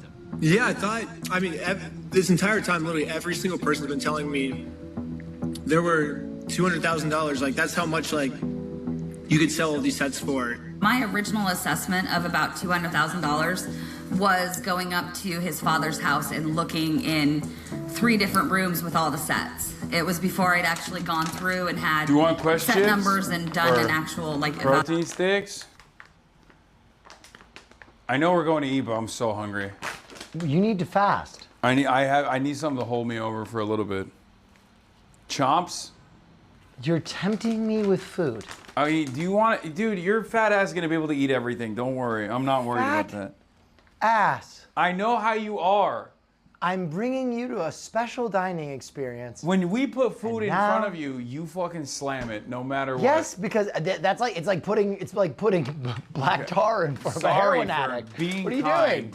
I'm going to have a chomp. Go ahead, indulge. Would you like one? No, I'm fine. Would you like a Quest chip? I have willpower. Okay. I need protein. Evaluation. I looked at it and went based on as things progressed and as I started to delve more into the actual inventory and evaluating it, that number changed. But we put out the press release well in advance of the event itself, so that press release went out before I had those full numbers. So we went, this is a nice even number that will grab attention and bring people into the store, so we went with that. And still, to believe that is accurate at the high end. Like, it was one of those things where when she was looking through and going, well, it says this and it says this, like, you don't think even at the high end? You haven't actually seen the spreadsheet. No, I haven't. You might want to cut that part out because he hasn't actually seen the inventory sheet. The spreadsheet says about from between 85,000 to 120 something thousand. In the midpoint about 107 or something like that. Of what was inventory. Does that sound right to you? Yeah. Yeah, so this has been a really big point of misinformation to clear up, because if we're ever going to find the missing Lego, we need to start with the right number, the right value. It's about $107,000. Now, between 2023 and 2024... That's a big update. Yeah. That's a big update. The Gormans record sales of about $24,000 of Brian's collection in their inventory tracking list. And of those sales, Brian was entitled to about 65 to 70% of it. He was paid $17,000, which roughly tracks with that. Which means on November 14th, the big night, the remaining amount of Brian's collection that should have been in there is about $82,000. Now, it doesn't take a genius to realize this is a very different number than corporate provided, who found only $2,000 to $5,000 of it linked to Brian. And later they said they only found $13,000 to $15,000 in total Lego Star Wars. So you're talking maybe $11,000 to $15,000 total Star Wars, and that's all Star Wars inventory in the whole store. So that's corporate side of the story, but I didn't want to take their word for it. So I went through Crystal's photos myself, which she shared with me, and hired people to go through and hand tag the Star Wars Legos that were in these photos. We looked through over 200 plus photos, multiple videos, and matched what we saw with Brian's collection. In the end, I ended up with about $21,000 of Legos, matching Brian's collection that can be proven to be in the store on the night of November 14th. Now, to state the obvious, that's about 3 to 5 times what corporate estimated, at least on their press release. Now, yes, there are inherent errors in these estimates. Maybe we picked up some Lego that matched Brian's collection, but wasn't Brian's. But even though this is a bigger number than corporate said, I have to admit, even with pretty generous assumptions being made, there's still a huge gap of about $61,000 here that I just couldn't find. But then I learned Brian had made a special side deal with MNR Productions, who had recently purchased some Legos from him. And this is where it starts to get messy. So these are the pictures that M&R Productions sent me, looking at the Lego that Brian sold him. This was stuff reportedly in storage, and it's interesting because of an early inventory list, which had a column called Location that Crystal used. And it listed a lot of the Star Wars items as being located in what they called storage. Now, previously, I was told that all of the stuff in storage was put back in the store, but there's a bunch that's on this list that I can't find in the store that seem to appear in these pictures. Now, I've been assured, by the way, that most of these Legos were not part of the inventory spreadsheet. They were never given to Bricks and Minifigs. This is a separate part of the collection, but I did a check, and 100% of the items that match the Brian collection inventory just so happened to be listed with a location of storage. So this starts to make things incredibly fuzzy, and I'm inclined to believe that a lot of these are part of that same inventory list. Now, if we take that value of the side deal, that's about $10,000 to $20,000 that's not actually missing. Now, it was at this point I started looking more at the point of sales records. I realized maybe we could find some of this missing Lego there too. So this is from the Salem internal store records. Like, I guess this is what is entered when someone does a sale, and it's everything from September 2023 to November 2024 of Star Wars anything. And by the way, before we continue, yes, this was all a lot of work. If you want to, please support us on Patreon. That's how this show gets made. But anyways, according to those records, about $51,000 in sales went through during this time period in a way that matched Brian Mansell's collection. Now, that really worried me because Crystal's inventory list showed only $24,000 in sales for Brian, and Brian was only paid for that amount. But suddenly, I remembered back to a time when I spoke to Crystal, and I asked how much was sold prior to the takeover. Which is something similar from what you told me, Crystal. Yeah. You told me, hey, it was about 50-something thousand. Yeah. But Brian was only paid 17,000. Okay. And it should have been about double that. And I'm just trying to make sense of that, given that everyone's... Well, I'm sorry, but could you address this picture? Breaking Neff evidence for the Lego case resurfaces? It's just... Wait, that's a picture from Memento. I know where that's... Well, I don't know if it's from Memento. It kind of feels like it's the victim who is suffering writing a traumatic brain injury. And is trying to remind himself who is trustworthy in his life and who's not. All right. Okay. And kind of feels like you. And this is. Wait a minute. This is the shirt you're wearing right now. Yeah, this is a picture from this very stream, actually. Wait a minute. Yeah. Okay. Oh my God. I see. How far does the rabbit hole go? Accusing each other of theft right now. You understand? I mean, without seeing any of those records, without seeing those individual tickets, someone I stole can't something. answer that any better. Okay, this is kind of a problem. The math ain't math in here. 65 to 70% of 50,000 I'm is a almost numbers double guy. what we I'm believe looking Brian at was the paid. number. And digging into the details, it turns out a lot of these sales come from what Crystal's spreadsheet actually categorizes as layaways, meaning they were marked as having been sold, but layaways are when someone puts a down payment on an item and later pays it off. But the problem was there were a lot of these, worth about $20,000 in layaway. And that felt a little strange to me. And because of that, I asked Josh Johnson, the incoming owner, and he responded, quote, "There were 2 to 3 items on layaway when they took over."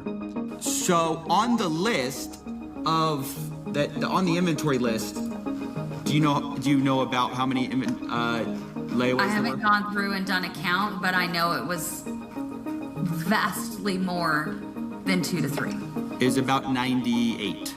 That makes sense. What? So there were about $15,000 to $25,000 worth of sets on layaway. Okay.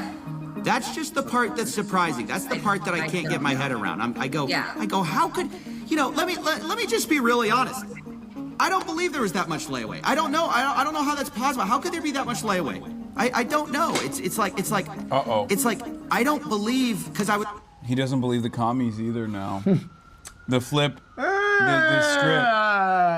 script has been Another flipped. Neff family besmirched by communists. Interesting. I'm just saying. Interesting. Seems to be a I trend. still trust the commies. Seems to be a trend. At most, they are bad at business. Redheads footing the bill for progress. First, you took us out of all the Disney movies. Now you're blaming us for robbing Lego sets. That's a grievance? Yeah, well, I'm just saying. I feel like that's not something that we'll see. We'll see where this goes. Okay. Yeah, cops are coming for Will. I already called him. I already called him earlier. Also, someone in the chat asked, have we played Charlie Kirk yet? We have not today because we haven't had a hype train yet. You already know how it goes.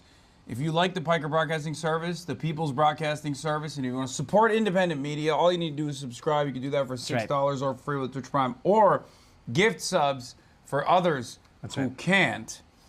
Or you can just save all of that for the stream later. On my stream, I'm going to be needing to pay attorneys for the horrible besmirchment my name is taken. Besmirchment.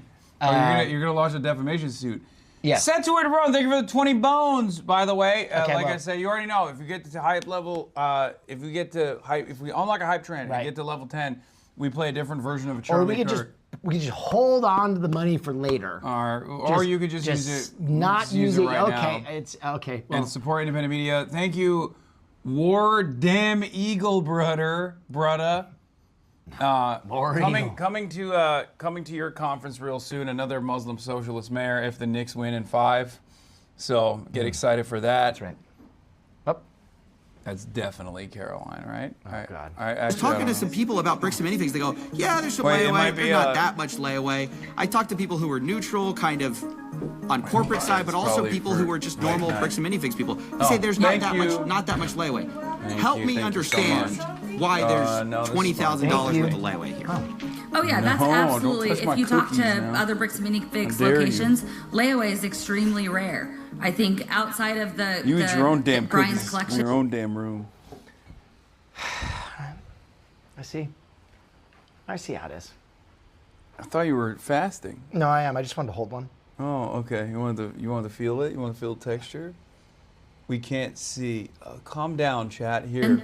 Okay, good. I'm not crazy here. So then why was there so much layaway there? No. Absolutely not. Outside of Brian's collection, I think at the time we maybe had 2 used sets on layaway outside of his collection. Okay. It was not a common thing traditionally. I don't know that we'd ever done layaway before the collection came in. Is there a hype train? Why is it not doing a hype train? It's not even triggering a hype train.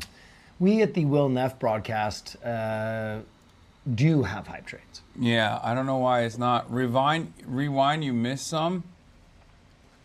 You ignored every hype train yelling at chat. I didn't realize we did hype trains before. That's so funny. Wait, there's a... The hype train is broken. It's not getting off the station. Happens too often. Well, not if I didn't see it. You know? Why hasn't it triggered a hype train? Well, I think the old McNeff stole the train. Yeah.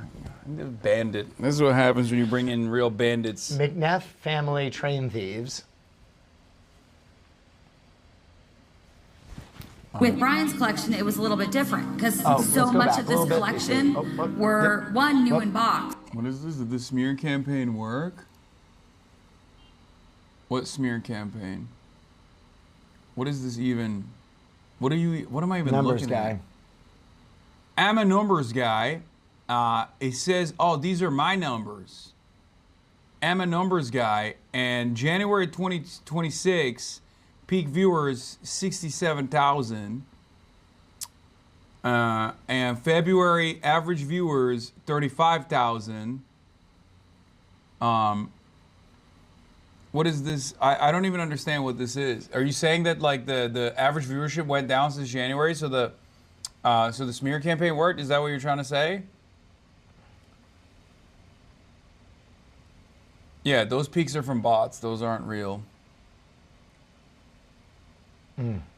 Yeah, interest in the Iran war has diminished since then. But what about the Legos? But I don't know what the... Yeah, but... This shows you need to go the fuck outside? I'm confused what the chatter was trying to say. I don't know.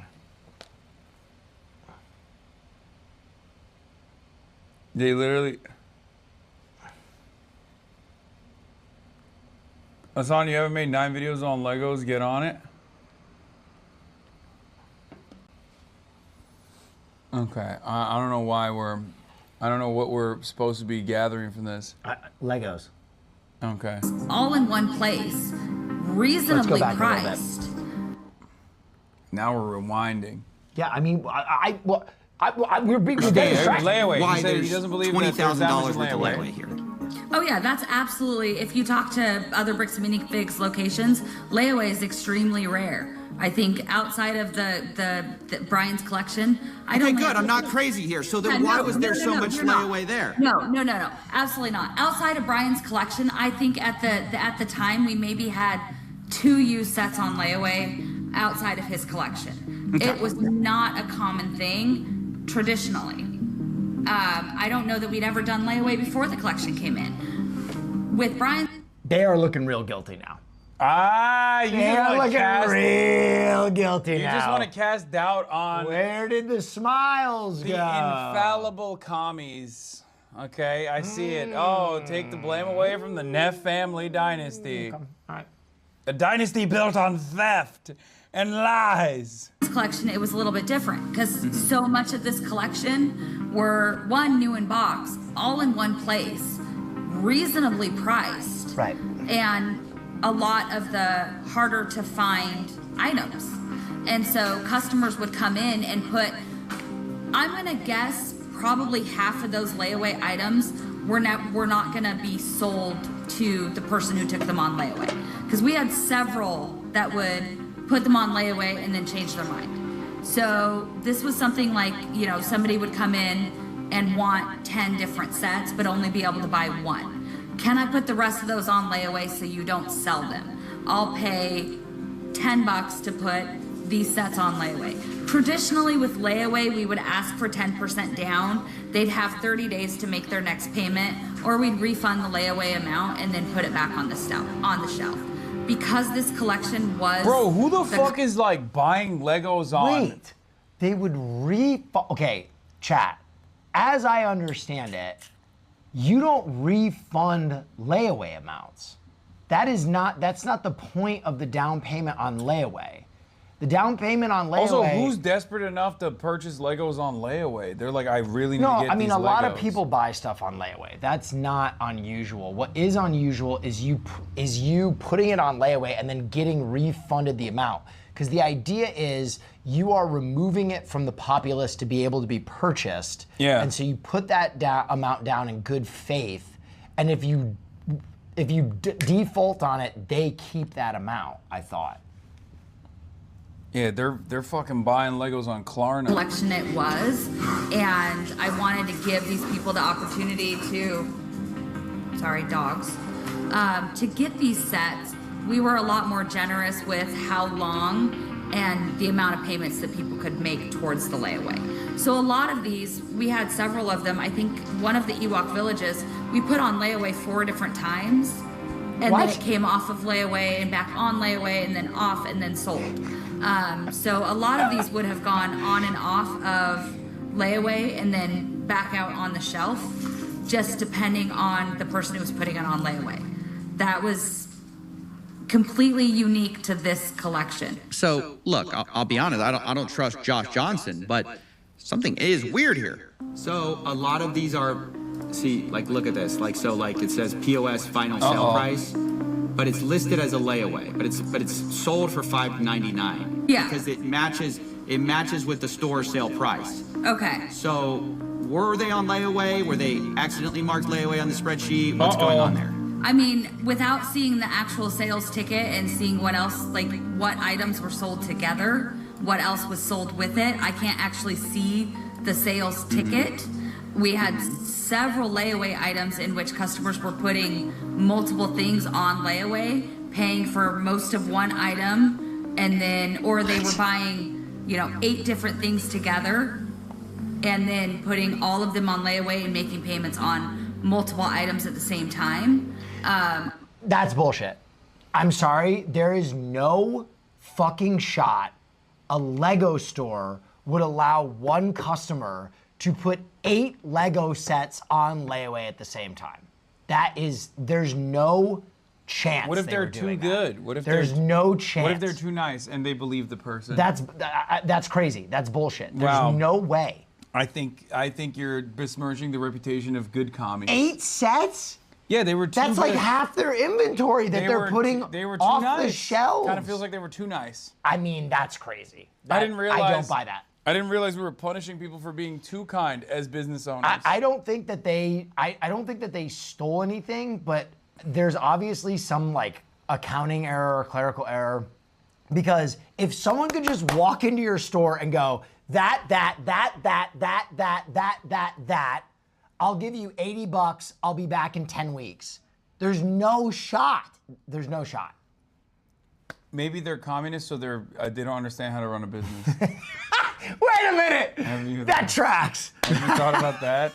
They're not capitalists, so they don't understand how to run a successful business. Oh my God. And they were like, of course we'll put this off the Yeah, we'll shelf. put half the store in the back room for you.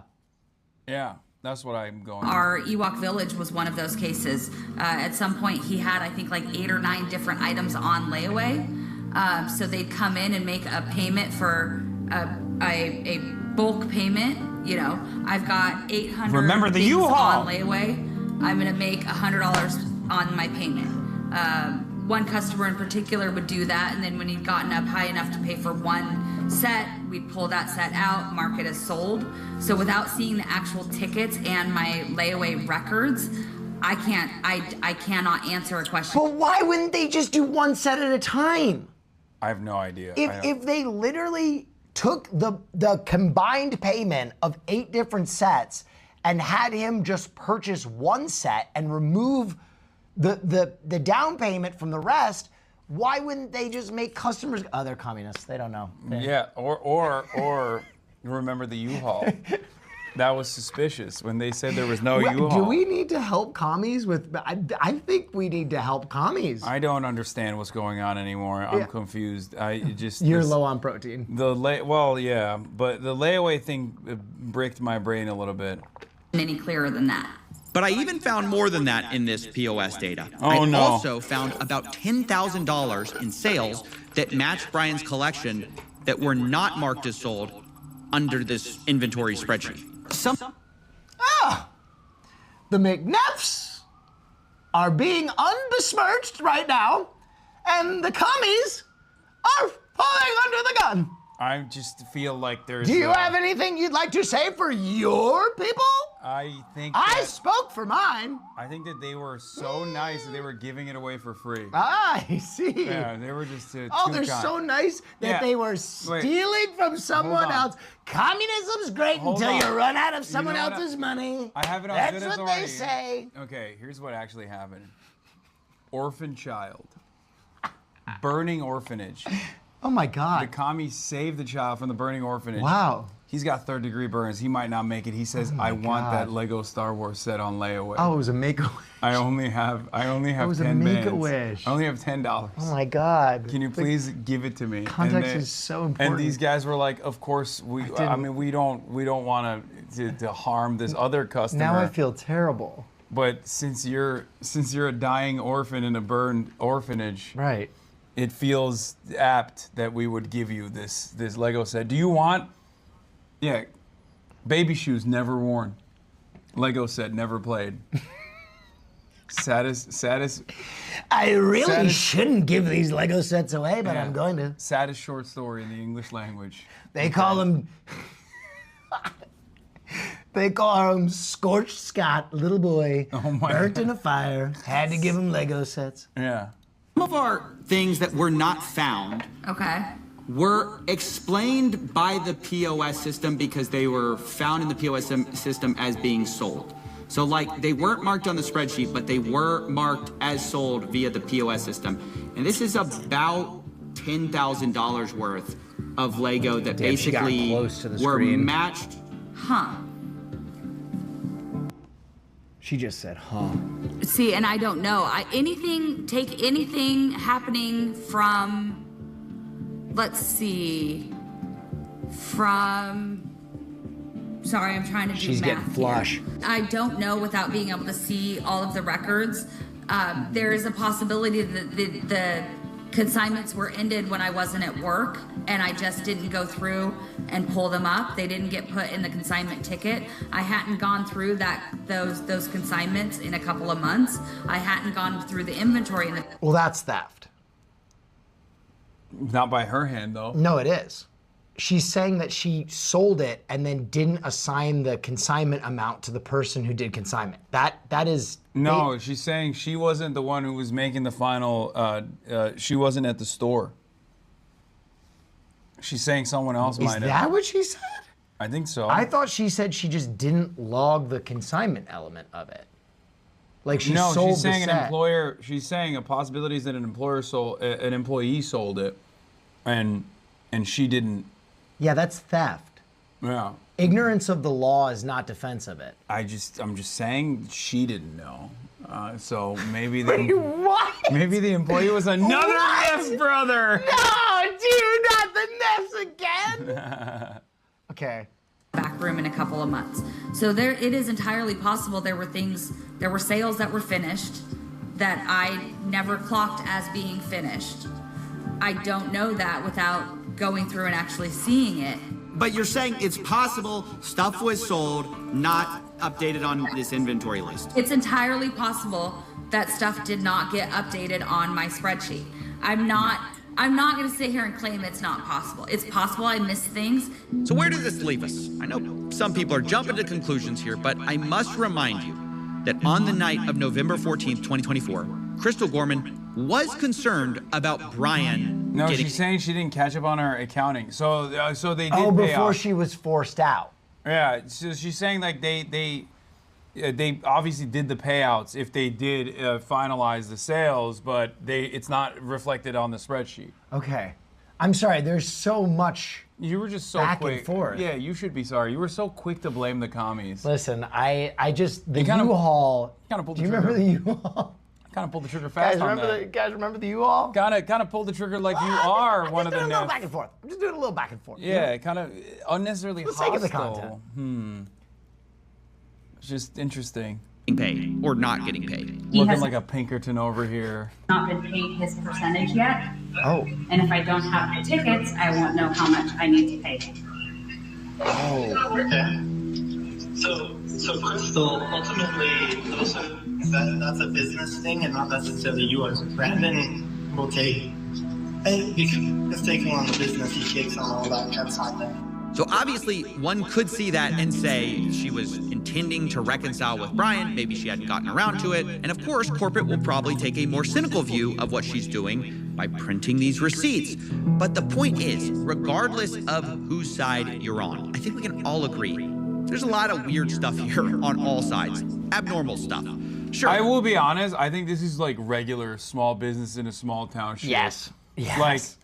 Like you bust open the hood and look under like the average small business that is like a franchise or whatever under a much larger business, and you look at their accounting and you know the things that they're doing, and it's like probably is happening all the fucking time. I mean, can I be honest? What? If I worked in a Lego store, You'd be I would go to stealing work. Legos? No. Well, I was gonna say I'd go to Neff work. after all. So No, I was gonna say I would go to work torched every day.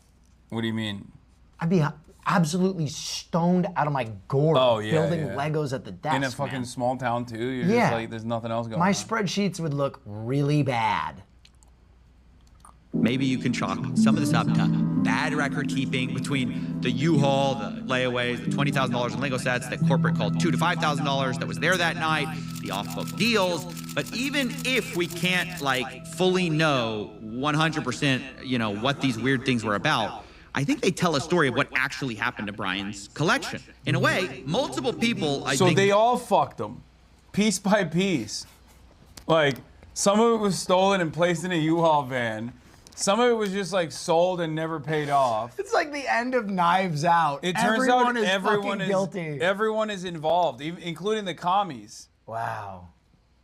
Well, I think the commies were probably just ripped out of their skull, it sounds like. They were probably stoned and just really bad at spreadsheets. What the fuck? You're kind of right, kind of wrong. The Gormans were correct that more of that collection was there that night of the takeover than previously thought. But corporate also alleged that some of it was offsite, and that appears to be partly true, although some of that is disputed, and it looks like, way more of the collection was sold and layawayed than Brian was paid for. But all in all, there's a lot less missing than many people think, especially if you're starting Dude, what the fuck were they thinking, though? They're just, like, selling off someone else's merchandise without ever, they're like, he'll die. He'll die. No one will come to collect. This guy looks sickly. We'll just sell off his Legos? Like, the fuck? I don't know, man. I think Coffee's gonna tell us. All right, let's see. Is $200,000. I estimated, and I must emphasize, estimated with bad records, that there's only about $10,000 to $20,000 in Lego that isn't explained by one of these sources. This isn't to say Brian's been fully compensated. Much of this Brian wasn't paid for that I know of. So I estimate he's still out about $50,000 to $83,000 for Lego he wasn't compensated for. And I think honestly that's something that Bricks and Minifigs obviously should handle and make right. Regardless of what a franchisee does, the new one, the old one, the company behind it must stand behind their product, their service, and I can't imagine a better example of a company doing the opposite.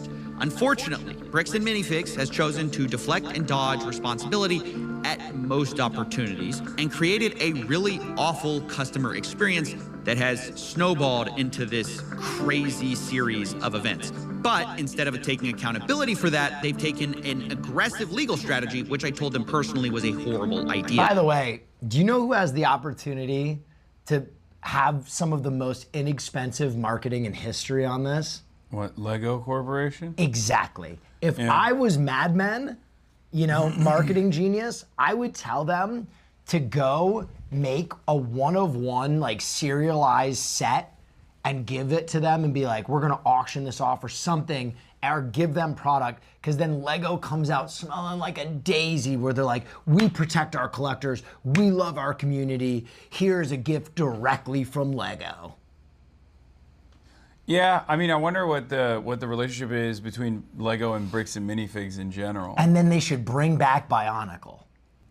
Okay, that seems like a thing that you... Whoa, I mean, personally, you disagree? You just kind of added that on.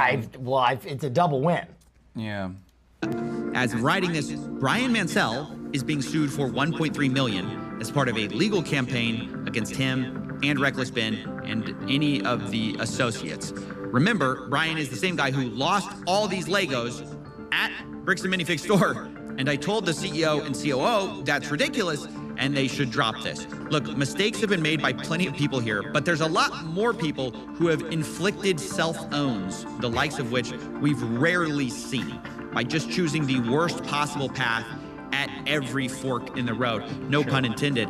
But the best path to making things right, in my view, is by just making Brian whole and moving on. Drop the aggressive legal strategy. You are a Lego store at the end of the day. You are supposed to be about fun, not about a rerun of Suits. But anyways, that's my investigation. Those are my closing thoughts. And I knew I wanted to approach everyone involved in this whole story with my results and see what they thought to close things out. Does all that make sense? Someone said, just like Breaking Bad, this story wouldn't exist if he had Medicare for all. True, he would have never had to sell his Lego set. It's real. That's crazy. It's real. So I guess it's good that we don't have Medicare for all, is what you're saying, right, Chatter? so that, you know, all these cool and wonderful heist stories and criminal enterprise, these are the types of things that take place in America, on American soil. Wow. Yeah. It makes us grind harder. Sense to you, because I'm showing everyone in this story and saying, hey, The thing are that any of doesn't these make numbers blowing your mind, or is any of this crazy to you?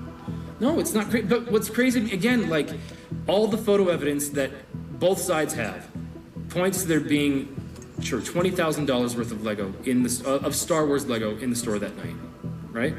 I don't know, man. I'm just like, can people understand maybe why there was some confusion and why there was some hesitation when somebody comes in and says, hey, you owe me $60,000 worth of product in Lego, and we go, we don't even know who you are. Like, yeah, Krista mentioned something about consignment on her way out the door. And we go, sure, we'll get that figured out. But then the guy just walks in and demands $60,000 worth of Lego? Like, what am I supposed to do other than say, cool, show me, can you show me the proof? The problem is there's so much of a dispute on the timeline, and this is what's going to make this story so hard to tell, is like, they say, you guys are unreasonable. They tried, and eventually they gave up. But they say they tried it. They were basically met with, like, unreasonable requests, things like that. So, verification? Documentation? Is that unreasonable, do you think?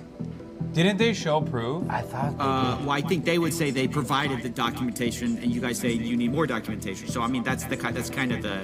Right, a spread, like, I understand, a spreadsheet and a contract are a good start. Yeah.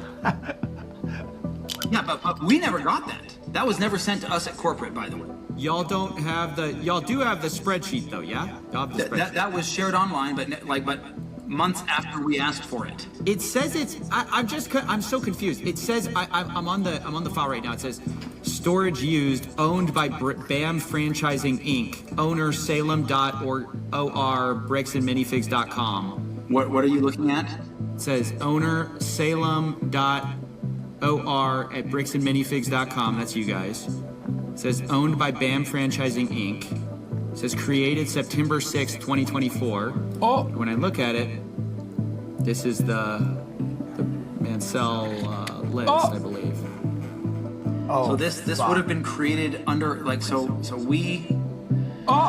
have the McNeff's. Y'all definitely have this. Y'all have access to this. Well, I had no idea. Oh no! Oh, fucking God. So McNeff's. So regardless of like what kind of accounting error or clerical error that took place, it's very clear that they had sufficient evidence to look back at to figure out whether or not this dude had some Legos that he was owed, his own Legos, and these motherfuckers said, no, you don't have evidence. He got McFucked. Perhaps assuming that the other side would not have anything beyond. By the way, it's not on the person who did the consignment to offer sufficient evidence. This is their back end stuff, right? And clearly they had it. They had the information on the back end. So they just did not want to fucking give this guy back his shit. Yeah. Yeah. If this is the first that anybody has shown me that a spreadsheet was created using like Bricks and Minifigs Salem, and all of this stuff was archived. This is the first I've seen that this spreadsheet was created by Crystal, and we don't know how accurate it is, how up to date it was. We don't know a lot of those types of things, and understand. I appreciate you sharing this with us because we had no idea. Again, you don't know what you don't know, and I appreciate you sharing this with us. Dog, Brother. It's your business email. Brother. What do you mean? It's your store. It's your business That's email. Crazy. This makes no sense. Also, they provided sufficient proof of the consignment contract. That's it. Yeah. That's all they needed to do on their end. Like I'm talking about the original owner of the Lego set. That's crazy. You can't, we don't know everything, and we don't go, looking in every nook and cranny everywhere, we just don't know some of those things. So if that's there, we can now have our team go look for that. When it comes right down to it, they're going to have to make a judgment call and say, who's telling the truth? The people who were taking all the pictures and say, and we couldn't take pictures of everything the night of, but we're being honest consistently, and the people who are saying there was $5,000 there. Really? Like, that makes no sense. We've got the evidence, and yes, there's a discrepancy. We acknowledge we did not take pictures of everything, but does that mean that the discrepancy is, oh, and therefore these missing, percentage, whatever that would be, 5%, is some magical other place? Or it was sitting there in the store and we didn't get pictures of it. If I messed up, explanation. If I messed up on my record keeping, I will take accountability for that. It's possible. If my staff didn't draw attention that consignments had left out, so I'd move them to the thing. Any of that, I will take accountability to that. She seems honest. I am more than willing to do that. A lot more than I could say about the dastardly Neffs. Well, McNeffs. Dastardly Neff family gingers who have very peculiar, hard R on there, villainous type of facial hair choice. Sported most commonly by villains. Okay, all right. Just saying. I need Bam to show me those tickets. As they promised to do. I will sit down with Brian and talk this over and figure out what we missed and where it was missed and how it was missed and make that right with him. I mean, that's new information no one's ever found out, so that's like awesome. They're gonna lose hundreds of millions of dollars because of their own wrongdoing. They're literally gonna destroy their entire company because they're this stubborn over maybe $20,000 worth of Lego. Sure, I'll be keeping you in the loop with what Nice. I'm excited. This was good work. My other final thoughts is, dude, you solved it, dude. That's awesome.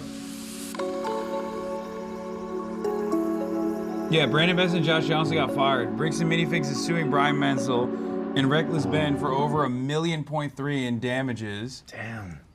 Yeah, which is, crazy. A restraining order is in effect against Reckless Ben to prevent him from speaking about Bricks and Minifigs. Also, the court system immediately siding with the corporation here. Yeah. Classic. But, pause, Bricks and Minifigs will never recover. I don't know. It depends on how, have you talked to your nieces? Well, I mean, they haven't watched the Reckless Ben videos. I know, They're but when too they, young. I know, but when they show up and say, Uncle Neff. No. Dastardly. I couldn't. The dastardly Uncle Neff. Can we go to the Bricks and Mini store? I couldn't. Can we go to the Bricks and Mini Unless store? I get a friends and family discount from the McNeffs. Yeah. You're going there. You're trotting your ass down to the Lego store, and you're purchasing as many packs as you can. Okay. Just saying. The Gormans are suing Bricks and Minifigs. The lawsuit claims Brian's collection had an original aggregate value of around $250,000. Wow. That's it.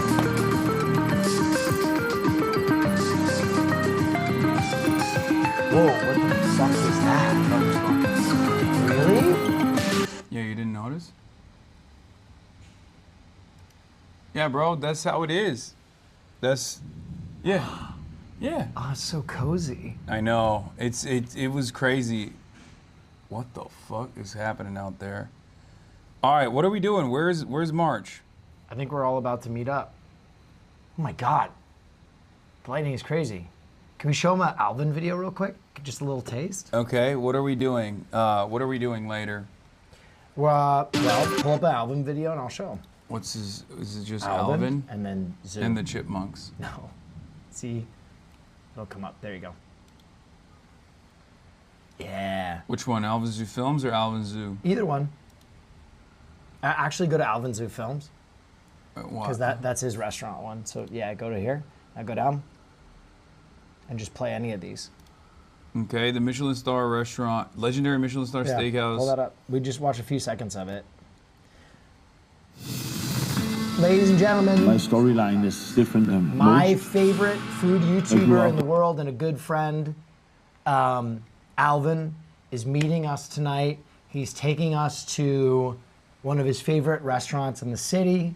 We're going to be talking to the chef a little bit, I think, talking to Alvin. It's not seafood, right? No, it's not fucking seafood. Okay, I just want to make sure, bro. It's chicken. Oh, I love chicken. Wait. You haven't seen they have a special? No, I haven't seen anything. I have no idea. I almost didn't even want to show you. All right, don't show me. Don't show me. Well, I won't show you because I know you're going to get extra hungry and extra horny. No, don't show me. Yes, I have to. Okay. Okay, so no No seafood. owner That's good. of Restaurant Yona with my wife Tina. We are very fortunate to be fully booked always. Damn, this motherfucker knows how to film food, huh? He's the best in the world. He's so He's goddamn guys, good. go follow Alvin. He is the best food YouTuber in the We world. serve 30 guests per night. Bro, this because isn't the YouTube quality. This is like beyond Netflix quality. He's so gifted, it's fucked up. Yeah, what kind of freak doesn't like seafood? The same kind of freak that also doesn't listen to music, okay? Yes, I know I'm a fucking freak. That's like one of their signature dishes. Yeah. Oh. Yeah, we're about to get deep. And direct quote from Alvin. I don't know if you looked at this. Direct quote from Alvin. I said, I'm going to fast all day. I'm super pumped. And he goes, that's a fantastic idea, Will. The chef said they're going to ensure we have a unforgettable time. Wow. I'm excited. Yeah. I wish you didn't eat that protein stick. No. You think that You got a fucking stomach does, like a bird. Yeah, you think that's gonna do anything for me? You're out of your dang mind.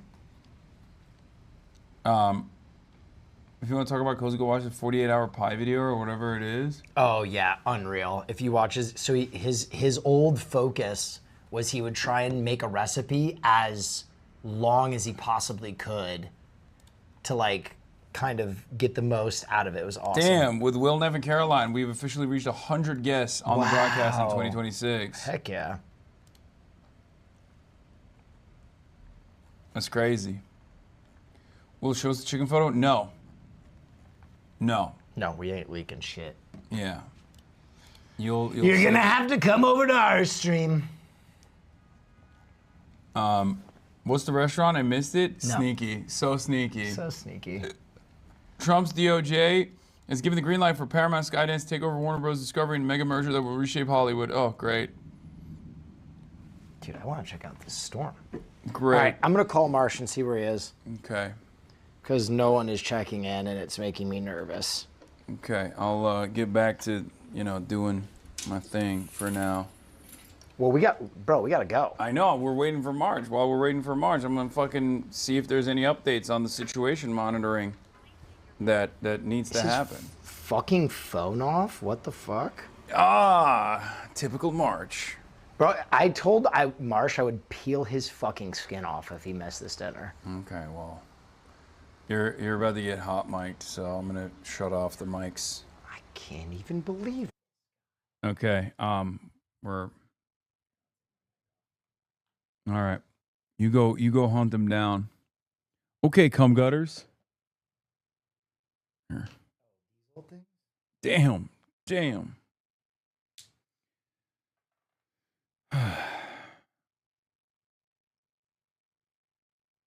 Crazy storm outside right now. I know I can see it, bro. I have a window next to me.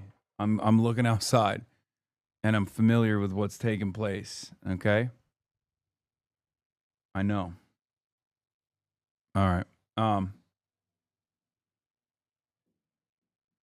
Does Will know what the hanky code means? I have no idea what that means. What is the hanky code? Maybe it means you're gay. You're experiencing the same storm system that my mom experienced in Chicago yesterday? Nice. Cool. Be careful. Wait, why? What do you think I'm fucking made of candy? What do you mean be careful? You think I'm going to melt in the rain or something? It's so funny.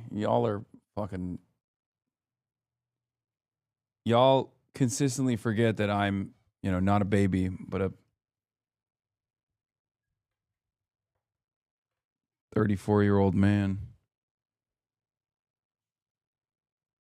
Why are you hanging out with a Larry Bird cosplayer? I'm hanging out with one of the Neffs, the Dastardly. Okay, well, he's all right. No, what do you want me to do? Tell him to get his ass up here and fucking set it up. The meteorologist is saying New York City is getting hit with a rare lava rain that's melting people in the streets. Oh, that's crazy. Well, I guess we're going to get melted then. Where you put the hanky in, the color says whether you top or bottom, what kinks you're into. There's a whole Wikipedia article on it. Oh, nice. Okay. All right, what does my hanky say? Yeah, what does Will's hanky say?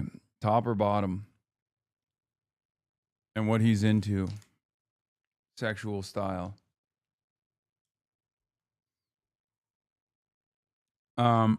Okay. Are there any updates on... Wait, what? What the fuck is this? Spiegel English. A young woman from Germany vanished without a trace 11 years ago. Now her name makes several appearances in the Epstein files. Her family wants to finally learn what happened to her. Oh my God. I did not see this. This is fucking nuts.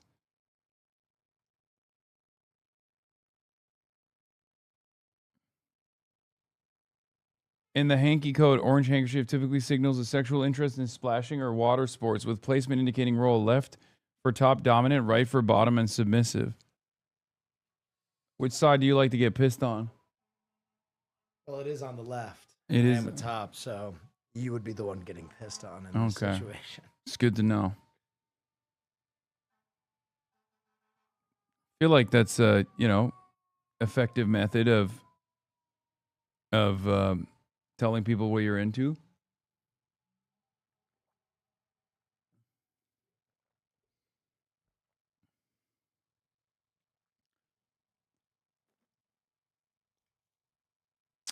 All right.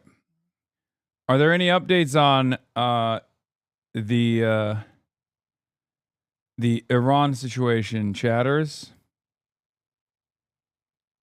Or is there nothing else? Also, New York City DSA released a public statement criticizing Mayor Mamdani's proposal to increase the NYPD headcount. New York City DSA leadership has been extremely reluctant to publicly criticize Mamdani since he took office, so this is a very big deal. This statement was signed by New York City DSA. Desi's rising up and moving. New York Communities for Change, Jews for Racial and Economic Justice, Vocal New York, and Justice Committee. These groups, especially DSA and Drum, are Mamdani's strongest supporters and represent his core base. Bro, he has a key to my room. Okay.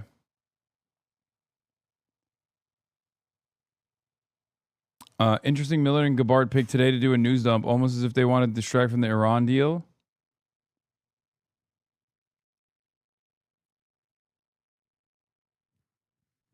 I only got here mid Legos. Did you see Republicans get pissed on? No, but that sounds awesome.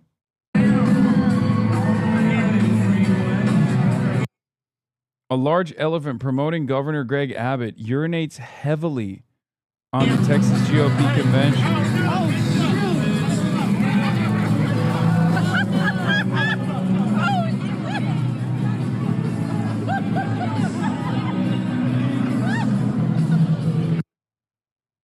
I feel like this is animal abuse.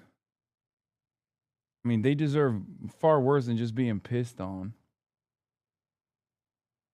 Oh, yeah. Inside the White House freak out over the Epstein files. I saw this. New Epstein dump did come out, so an Iranian deal might be imminent. He trades, the Biden official said. You tell him something and he'll say, I spoke to someone in Bibi's government and they told me this. He's more useful than other reporters who are a one-way street. I told you this.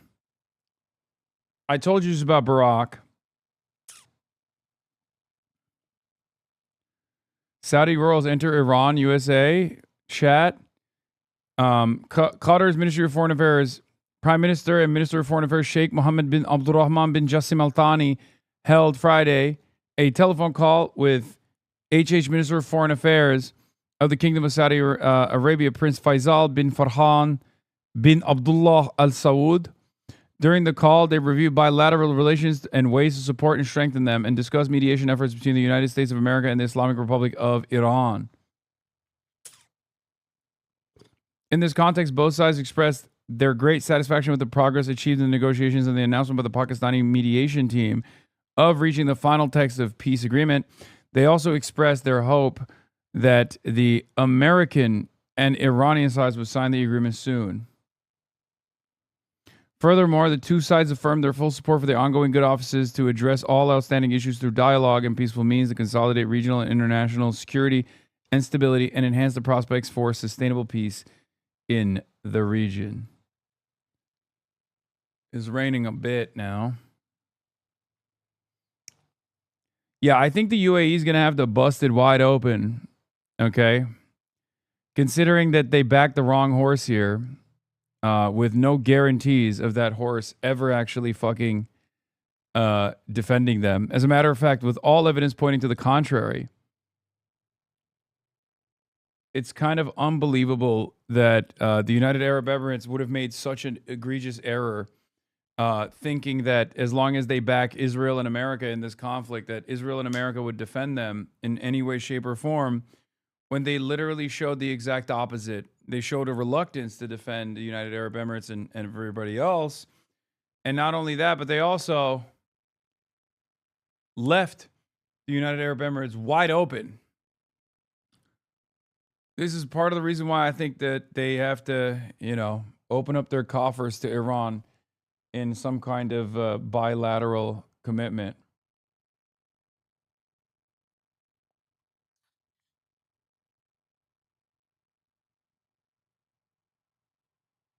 And they're literally committing a genocide. They love making errors. Yeah, they probably think that that's not an error. Have you heard about Trita Parsi? Yes, I have heard about Trita. The administration was aggressively pursuing.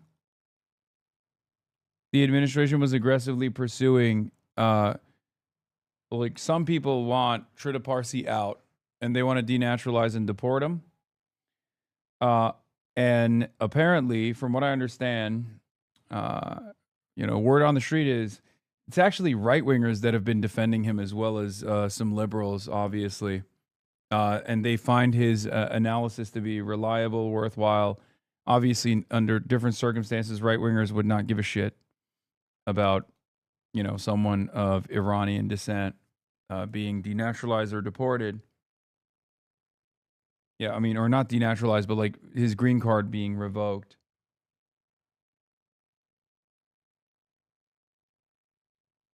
Sorry. I'm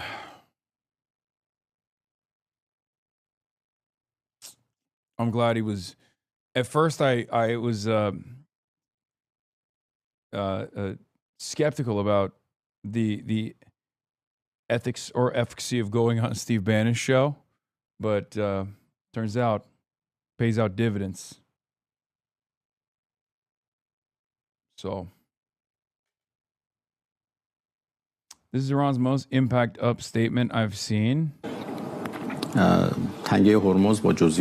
Iran's foreign minister on state TV explaining the upcoming deal. The situation in the Strait of Hormuz and Iran's frozen assets are all part of the upcoming deal. Payment of fees are required to use the Strait of Hormuz as a part of the deal in the ceasefire in Lebanon. Israel will withdraw from Lebanon. If these and all other obligations are not met, negotiations on a final deal will not take place.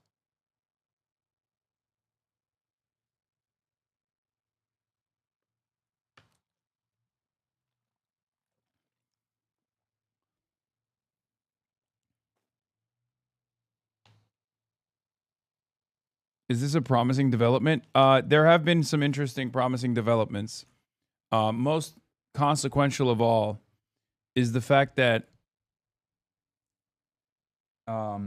is the fact that Iran has said that they're close to a negotiated settlement.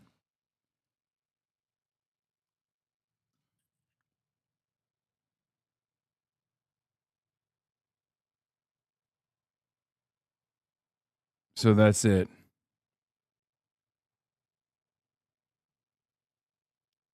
Usually that they are the most reliable party here. Iran declares nuclear talks with the U.S. will not proceed unless the proposed interim deal is implemented. Yeah.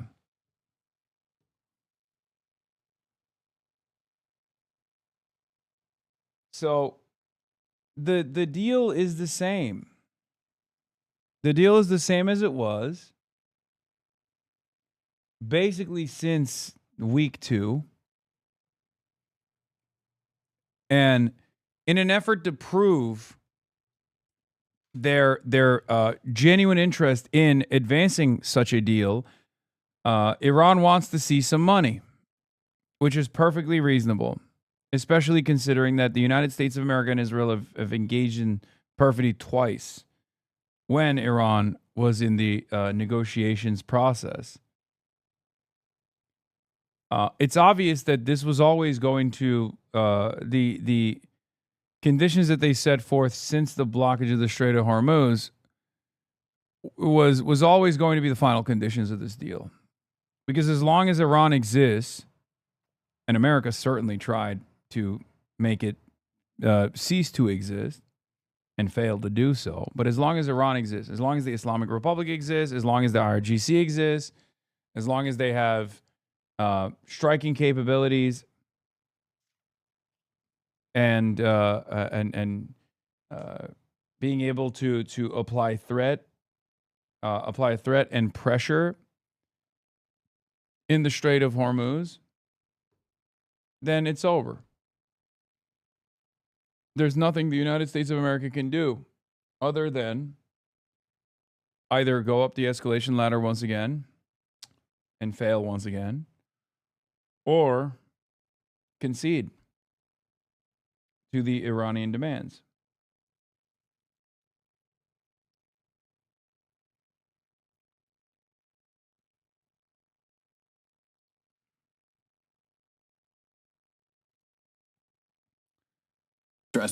New York 13 candidates, Adriana Esbayat and Daria Elisa Avila Chevalier, had a testy back and forth over the question of abolishing ICE and immigration policy. Do you believe that ICE needs to be replaced with another agency, meaning who should handle matters of immigration? Now, this is deeply personal to me, Dan, because I'm a kid that came here on a visitor's visa, overstayed my visa, had to go back to the DR to get my green card, became a green card holder, a citizen, a voter, and I'm a member of Congress. This is deeply personal to me. We need to take the money back from ICE that Trump gave it.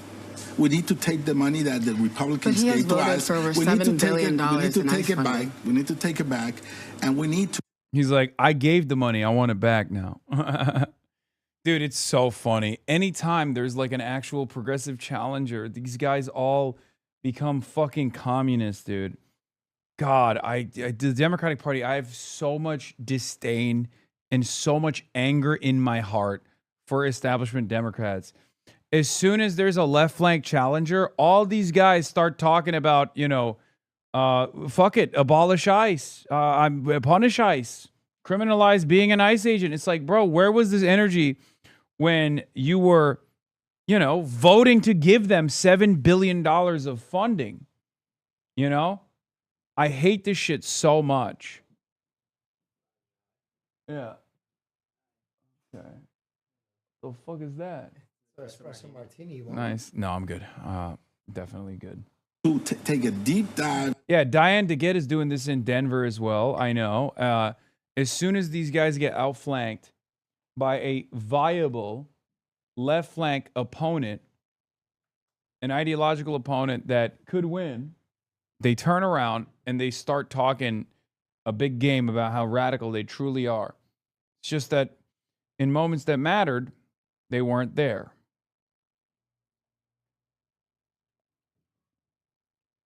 What is this? You said earlier in this campaign that you support a universal single-payer health system. Is that still your position? Look, I grew up on Medicaid, and so I know how important it is for us to be able to have affordable, accessible health care. I think that we need to be pushing for a public option, and we also need to be restoring the cuts to Medicaid and the Affordable Care Act that Donald Trump has inflicted on the people of this district. We need to be with respect, sir, that's a lot of words, and none of them are an answer to the question. You said earlier in this campaign... Oh, my God. Absolute cumstering and dumpstering. You support a universal single-payer health system. Is that still your position? We need to be looking for actionable solutions. And right now, Donald Trump and Gabe Evans have cut Medicaid and the Affordable Care Act. What should voters discern from the fact that you won't answer a question about your own position earlier in this campaign? You said you supported universal single-payer. Do you still support that? Like I said, we need actionable solutions. Bro, Jesus Christ, dude. All right, let's go back to Daria Elisa cooking Adriano Esbayat. And discuss this whole matter. It's not just about unmasking ICE. I support that. It's not about sensitive locations. That's my bill. It's not about just body camera. That's also my bill. By the way, both of them were implemented administratively by the Biden administration. It is about taking the money back. $170 billion that the Republicans, I voted against that the Republicans and Trump gave ICE so that we could now take that money and yeah, he's like $170 billion you know, many of those billions I also signed off on. Bring it back to Medicaid, food stamps, and NYCHA. I used to be a liberal like you, Hassan, but now after witnessing the events of the past few weeks, like Belfast and Carmelo Anthony, I'm starting to change my mind. Really? You saw what? Two totally separate instances of, I think the event in Belfast is like murder, right? Both of them are stabbings. And you were like, wow, I think all black people should be cordoned off of society. Like, what do you mean?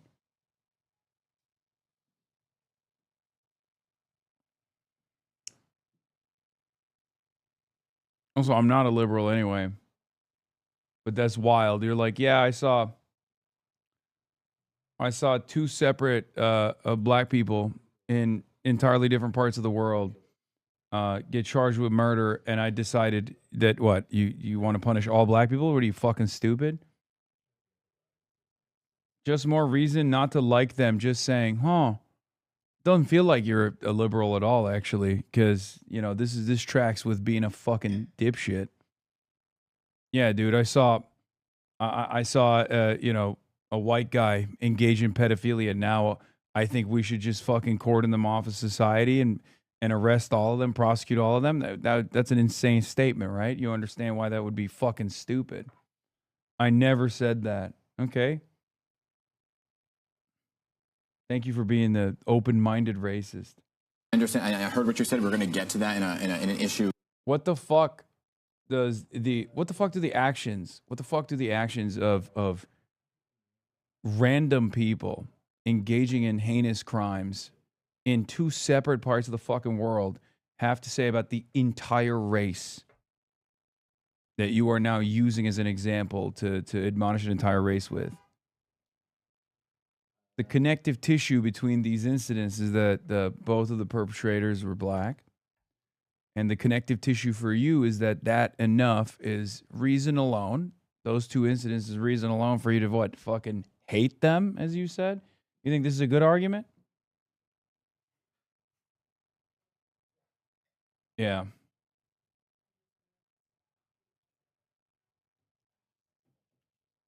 I like that you were looking for more reasons to hate them, as you said, implying that you already hated them.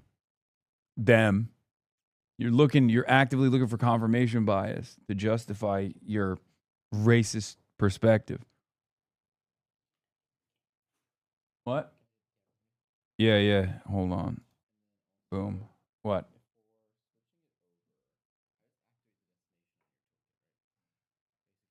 Yeah.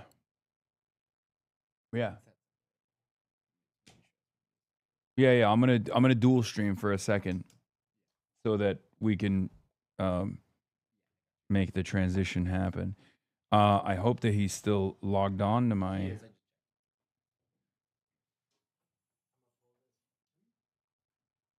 Okay. What's wrong? What's going on?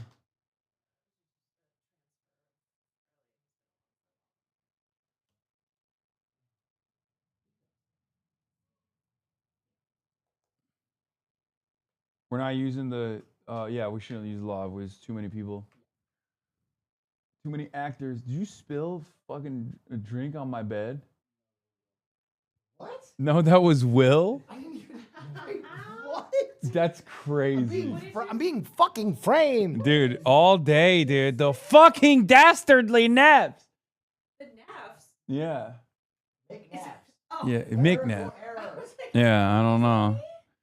One of the dastardly Neffs? What are the dastardly No, the dastardly Kwans is a whole separate issue.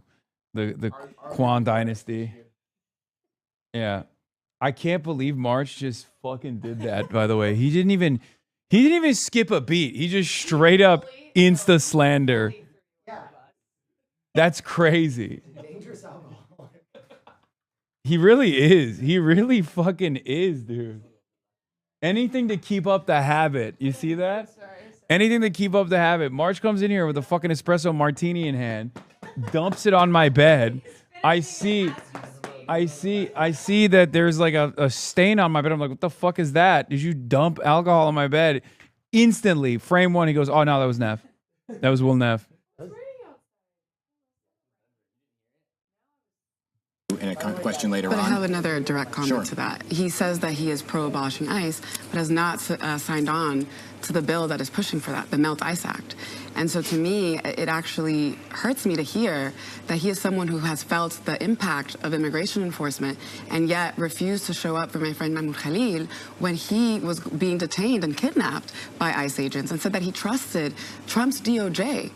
Trump's DOJ was actively violating his rights, I'm up against and the then commercial break. denied Noor, his wife, that an opportunity to speak to him. I'm up against the commercial break, but will you sign on to the Melt ICE Act? Yes, I congratulate Daria Lisa for helping the Khalil family. But Yeah, that was your constituent, big dog. Fuck you mean? You congratulate Daria Lisa for helping the Mahmoud Khalil family. You weren't there, though, when it mattered.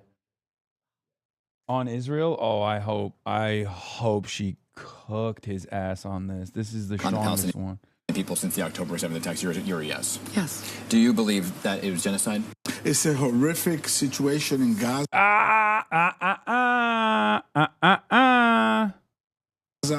Unimaginable. Men, women, and children have been killed. Innocent people, and whoever perpetrated that action should be held to the highest standards. Whoever. I won't name the country. It's a country out there that might have done it. Okay? Just some random people got together and they may or may not have done horrifying crimes, horrible crimes. Whoever, we're still looking for who might have done it. A real whodunit situation. Yeah, who done it? Of accountability is horrific, and there are international entities that, like the United Nations and the Yeah, it was New Jersey all along. It wasn't just the size of New Jersey; it was New Jersey all along. Israel, international court that have established what it is. The United Nations has called it a genocide. And so you just referenced the question: do you believe Israel has committed genocide? APAC Adriano.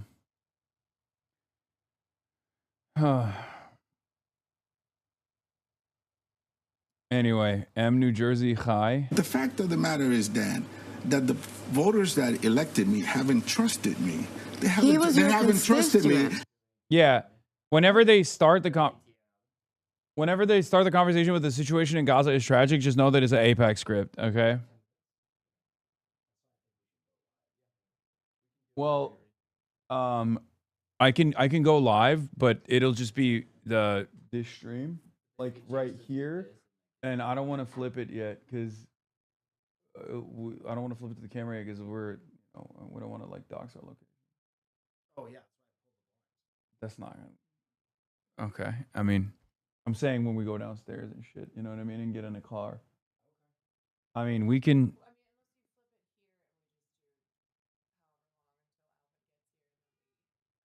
Yeah, I think I'll just.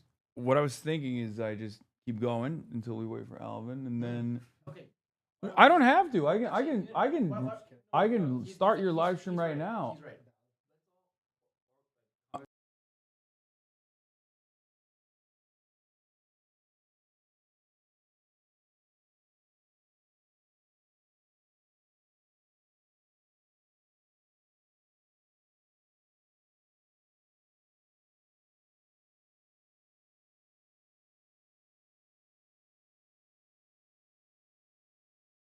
All right. They haven't trusted me to serve thousands of people and thousands of immigrants. Oh my God! Everyone in the fucking stream is such a goddamn baby, guys. We're literally trying to coordinate the logistics so we can fucking live stream. Okay? You don't understand anything. We're not fighting. You're a fucking idiot. You literally shut the fuck up. We are trying to coordinate the logistics of a stream. We have a guest coming, and we also don't want to fucking dox our location. So we are trying to set it up so that we can make a perfect transition. But of course, what the fuck do I know? I'm only a fucking professional live broadcaster for almost half a fucking decade at this point. In the most continue to come to my high-profile district cases. and get service, whether they are avoiding deportation, family reunifications, some even to get a humanitarian visa so we can save their lives through a life-saving operation. Gotta get to a my commercial office break. does that every single. I wasn't even chatting, but I'm hurt by you yelling at us. Okay, well then it's not for you. If you are not chatting, then my comments are not for you.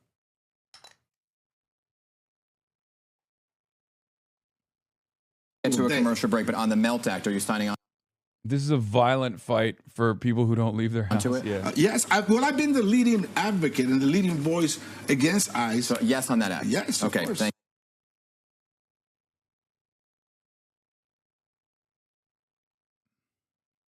At the tip of a hat, these guys turn into these woke warriors. At the tip of a hat, all of a sudden, woke fucking warriors, dude. Elon Musk has become the world's first.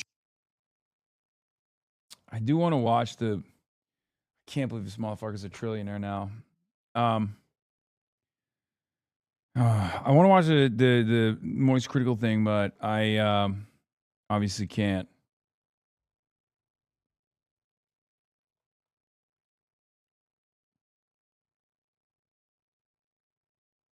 Because I don't have enough time.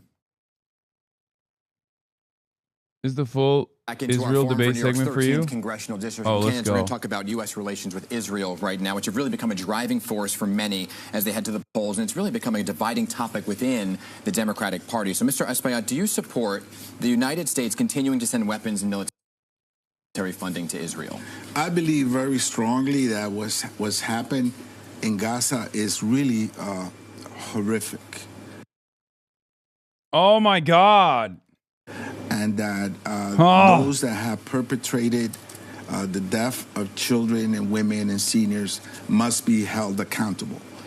Furthermore, I think that we cannot have a path to peace with the presence of Benjamin Netanyahu as an obstructionist to peace. I mean, the question was, do you support the United States continuing to send weapons and Well, military funding? I think that we must have a path to peace. And the main goal, of course, is peace in the region. Far too many Palestinians have been killed and Israelis have been killed. And whoever has engaged in those kinds of horrific actions should be held accountable. And I will continue to fight to make sure that we have a pathway to peace, to ensure that we have a full discussions about weapons, about peace in the region, a two-state solution, which I support, non-expansion of the settlements, which I don't support them, and other measures that will lead to lasting peace in the region. Okay, didn't hear a clear answer there, but Ms. Chevier, do you support the United States continuing to send weapons and military funding to Israel? No. And I really believe that we need to stop sending our tax dollars to arm a state that is currently enacting a genocide, a word that my opponent has yet to say. It is deeply important that we recognize that it is the taxpayer money of the American people that is contributing to this continued atrocities. And if we want to talk about accountability to be able to actually create peace, there cannot be peace while American taxpayer dollar is continuing to be used to slaughter civilians. It is abhorrent to me that we continue to invest so much of our money in weapons, in bombs that are slaughtering communities abroad when so many of our people here are suffering from lack of dignified housing, from lack of access to quality food, from lack of access to the social safety nets that make life dignified for so many. And so you just referenced the question, do you believe Israel has committed genocide on the Palestinian people since the October 7th attacks? You're a yes. Yes. Do you believe that it was genocide? It's a horrific situation in Gaza, unimaginable. Men, women, and children have been killed, innocent people, and whoever perpetrated that action should be held to the highest standard of accountability. It's horrific. And there are international entities that, like the United Nations and the International Court, that have established what it is. The United Nations has called it a genocide. I want to move on to a section where we're doing, which is personal controversy. Ms. Chevier, Avila Chevier, I'm going to begin with you. On several of your past tweets that have resurfaced or... I like that the standard here, the weight of a refusal to commit to what the United Nations has dictated to be a genocide, a refusal to call it a genocide on television is weighed against former tweets from Daria Lisa where she was maybe a little too based.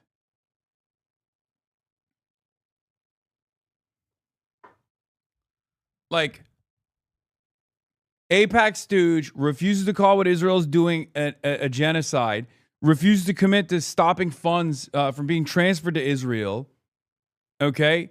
And then we move on to your fucking tweets. It's like the standards in the United States of America are so out of whack, dude. Our priorities are so out of order. Our standards are so unbelievably out of whack. Where on the one hand, like, we're like, hey, it says here that you love puppy stranglers and you've continued to give money to puppy stranglers. And on the other hand, you made police feel bad one time with a thing that you said 6 years ago. We're doing both sides. We're offering accountability to both sides, obviously. It's like, in a normal world, someone who has aided and abetted a genocidal nation, who still refuses to call it out, who still refuses to commit to punishing the by their own admission, war crimes at least that this country has committed, should probably be held to a much higher standard. No?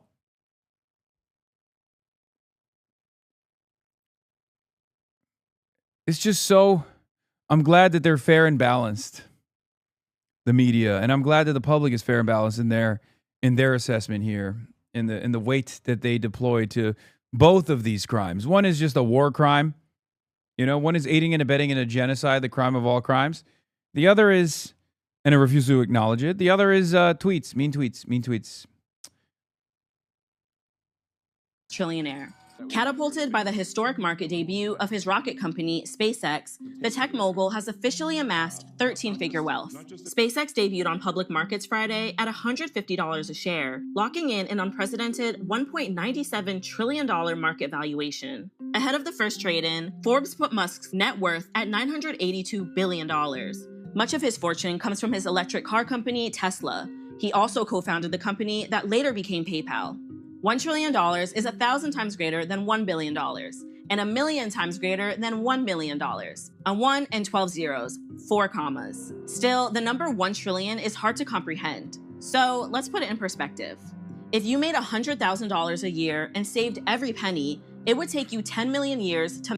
I'm sorry, but if this doesn't fucking radicalize you, if this isn't enough, like, if you should, chatters, you should be showing this to every single person that you know. Okay? You should be explaining this concept and the size differential, the disparity of wealth here to every single person that you know. If this doesn't work to radicalize the masses, I don't know what will. I mean, there are those who are celebrating it, dude. There are those who are celebrating this shit. They're like, oh, it's so awesome. My apolitical coworker thinks it's fucked up, for the record. match that wealth. That means you would have had to start working when early human ancestors were first walking the earth. If Musk decided to buy every single American adult a $4 iced coffee every single day, he could keep the entire country caffeinated for almost 3 years straight. His wealth will sit just shy of the gross domestic product of Poland, while completely eclipsing the entire annual economic output of Taiwan. Only about 21 countries have a GDP higher than $1 trillion today. If you divide up $1 trillion... All my chud friends think it's all skill. Oh my God. We're not going to make it, dude. We're not going to fucking make it. This is literally... This is worse than kings. I mean, this level of wealth and power in the hands of such few people on the planet, especially with the technological advancements, it's unlike anything we've ever seen. I don't think we've ever experienced this kind of wealth and power disparity.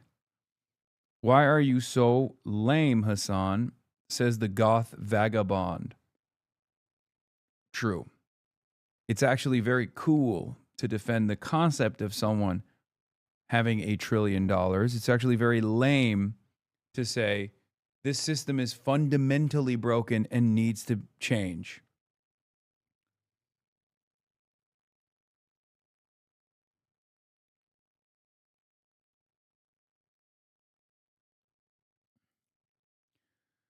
Cuban President Miguel Diaz-Canel unveiled a sweeping set of economic reforms Friday, casting them as Cuba's path through the crisis driven by criminal energy blockade. Only one oil tanker has reached Cuba in the past 5 months, Diaz-Canel said, a collapse that traces to January when the U.S. captured Venezuelan President Nicolas Maduro and cut off the flow of Venezuelan oil. Havana now endures blackouts of up to 15 hours a day. Among the most devastating consequences of the U.S. policies, the Cuban government has been forced to postpone tens of thousands of surgeries on its citizens. The Cuban president today named national defense as the first priority, citing preparations under Cuba's whole people's war doctrine. Full 2026 reform program includes enterprise and markets, overhaul the economic management system, easing the conflict between central planning and incentives for production, grant state enterprise autonomy to set their own wages, dimensions, clients, and suppliers, use the profits freely to enter the currency market directly, loosen rules on non-state businesses, narrowing banned activities, and widening shareholding, fast-track approval of stalled private and state MSMEs, decentralization and the state, expand municipal autonomy, letting provinces import, export, attract foreign investment, and manage hard currency income on their own, restructure and shrink the state, cutting ministries and posts via a public draft law to reduce bureaucracy, trade and investment, make foreign trade more dynamic, dropping mandatory intermediaries and favoring importers of raw materials over finished goods, incentivize foreign direct investment, plus a new rule for Cuban diaspora and resident Cuban investors as economic actors. Agriculture and food, reform land use. I mean, this is like a last ditch effort to, you know what this reminds me of? This reminds me of the Iranian negotiators saying that they are going to fully denuclearize in the last negotiation that took place, where America and Israel used the shroud of diplomacy in an effort to engage in a first strike. You know what I mean? They are being forced to liberalize, and by my understanding, there was already an interest in doing so in a more reasonable timeline that they set for themselves. This seems like a last-ditch effort from the Cuban government to literally save as many Cuban lives as possible because a collapse is imminent. And yeah, I don't know. I don't think that this will salvage America's appetite for more destruction.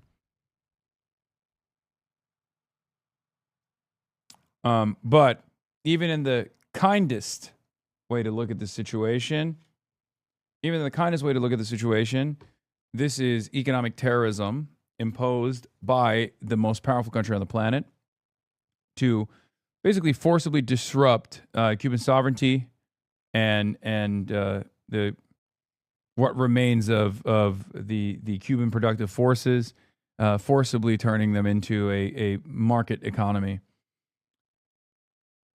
Again, as far as I understand, given the conversations I had, there was an interest in this, but the biggest setback was the American embargo and the American blockade, which had worsened over time.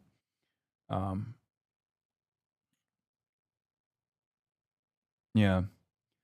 Fiscal, monetary, and social shift fiscal policies so the budget no longer finances state enterprise inefficiency, redesign monetary policy in the foreign exchange market and strengthen the banking system, reform wages in the budget sector and move from subsidizing products to subsidizing people. On energy and transport, expand renewable energy and electric mobility, including local EV assembly to cut dependence on imported fuel, ease vehicle import limits, favoring solar-charged electric vehicles.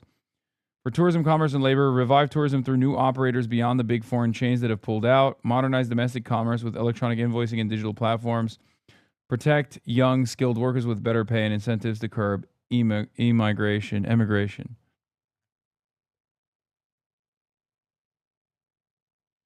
Okay.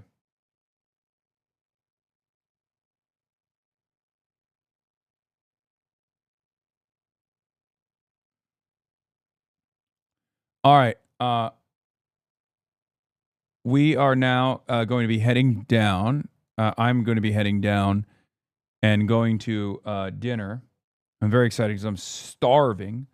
I'm freaking starving. Okay. And so I'm going to start Will Neff's live stream really quickly.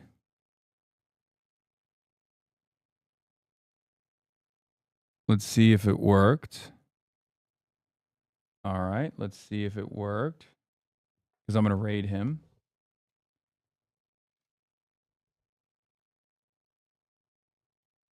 Is it live? Let's see if it worked. Yep. Okay, good. Will Neff is live. So, what's up? What's up, YouTube? What's up, Neffers? We're out here with the dastardly Will Neff, the cunning linguist himself, and we're about to go on a culinary journey. Okay? Get excited to feast your eyes as we actually feast and fill our gullet. Arch villains. Hey now. I'm going to be showing whole.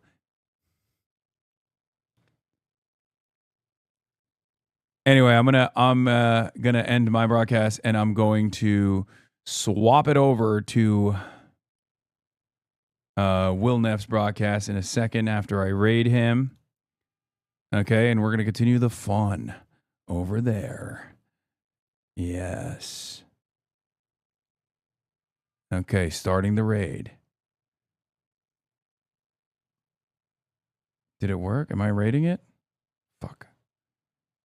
God damn it. What's up, YouTube? Is it raiding? Half Day Hossie. You already know what it is.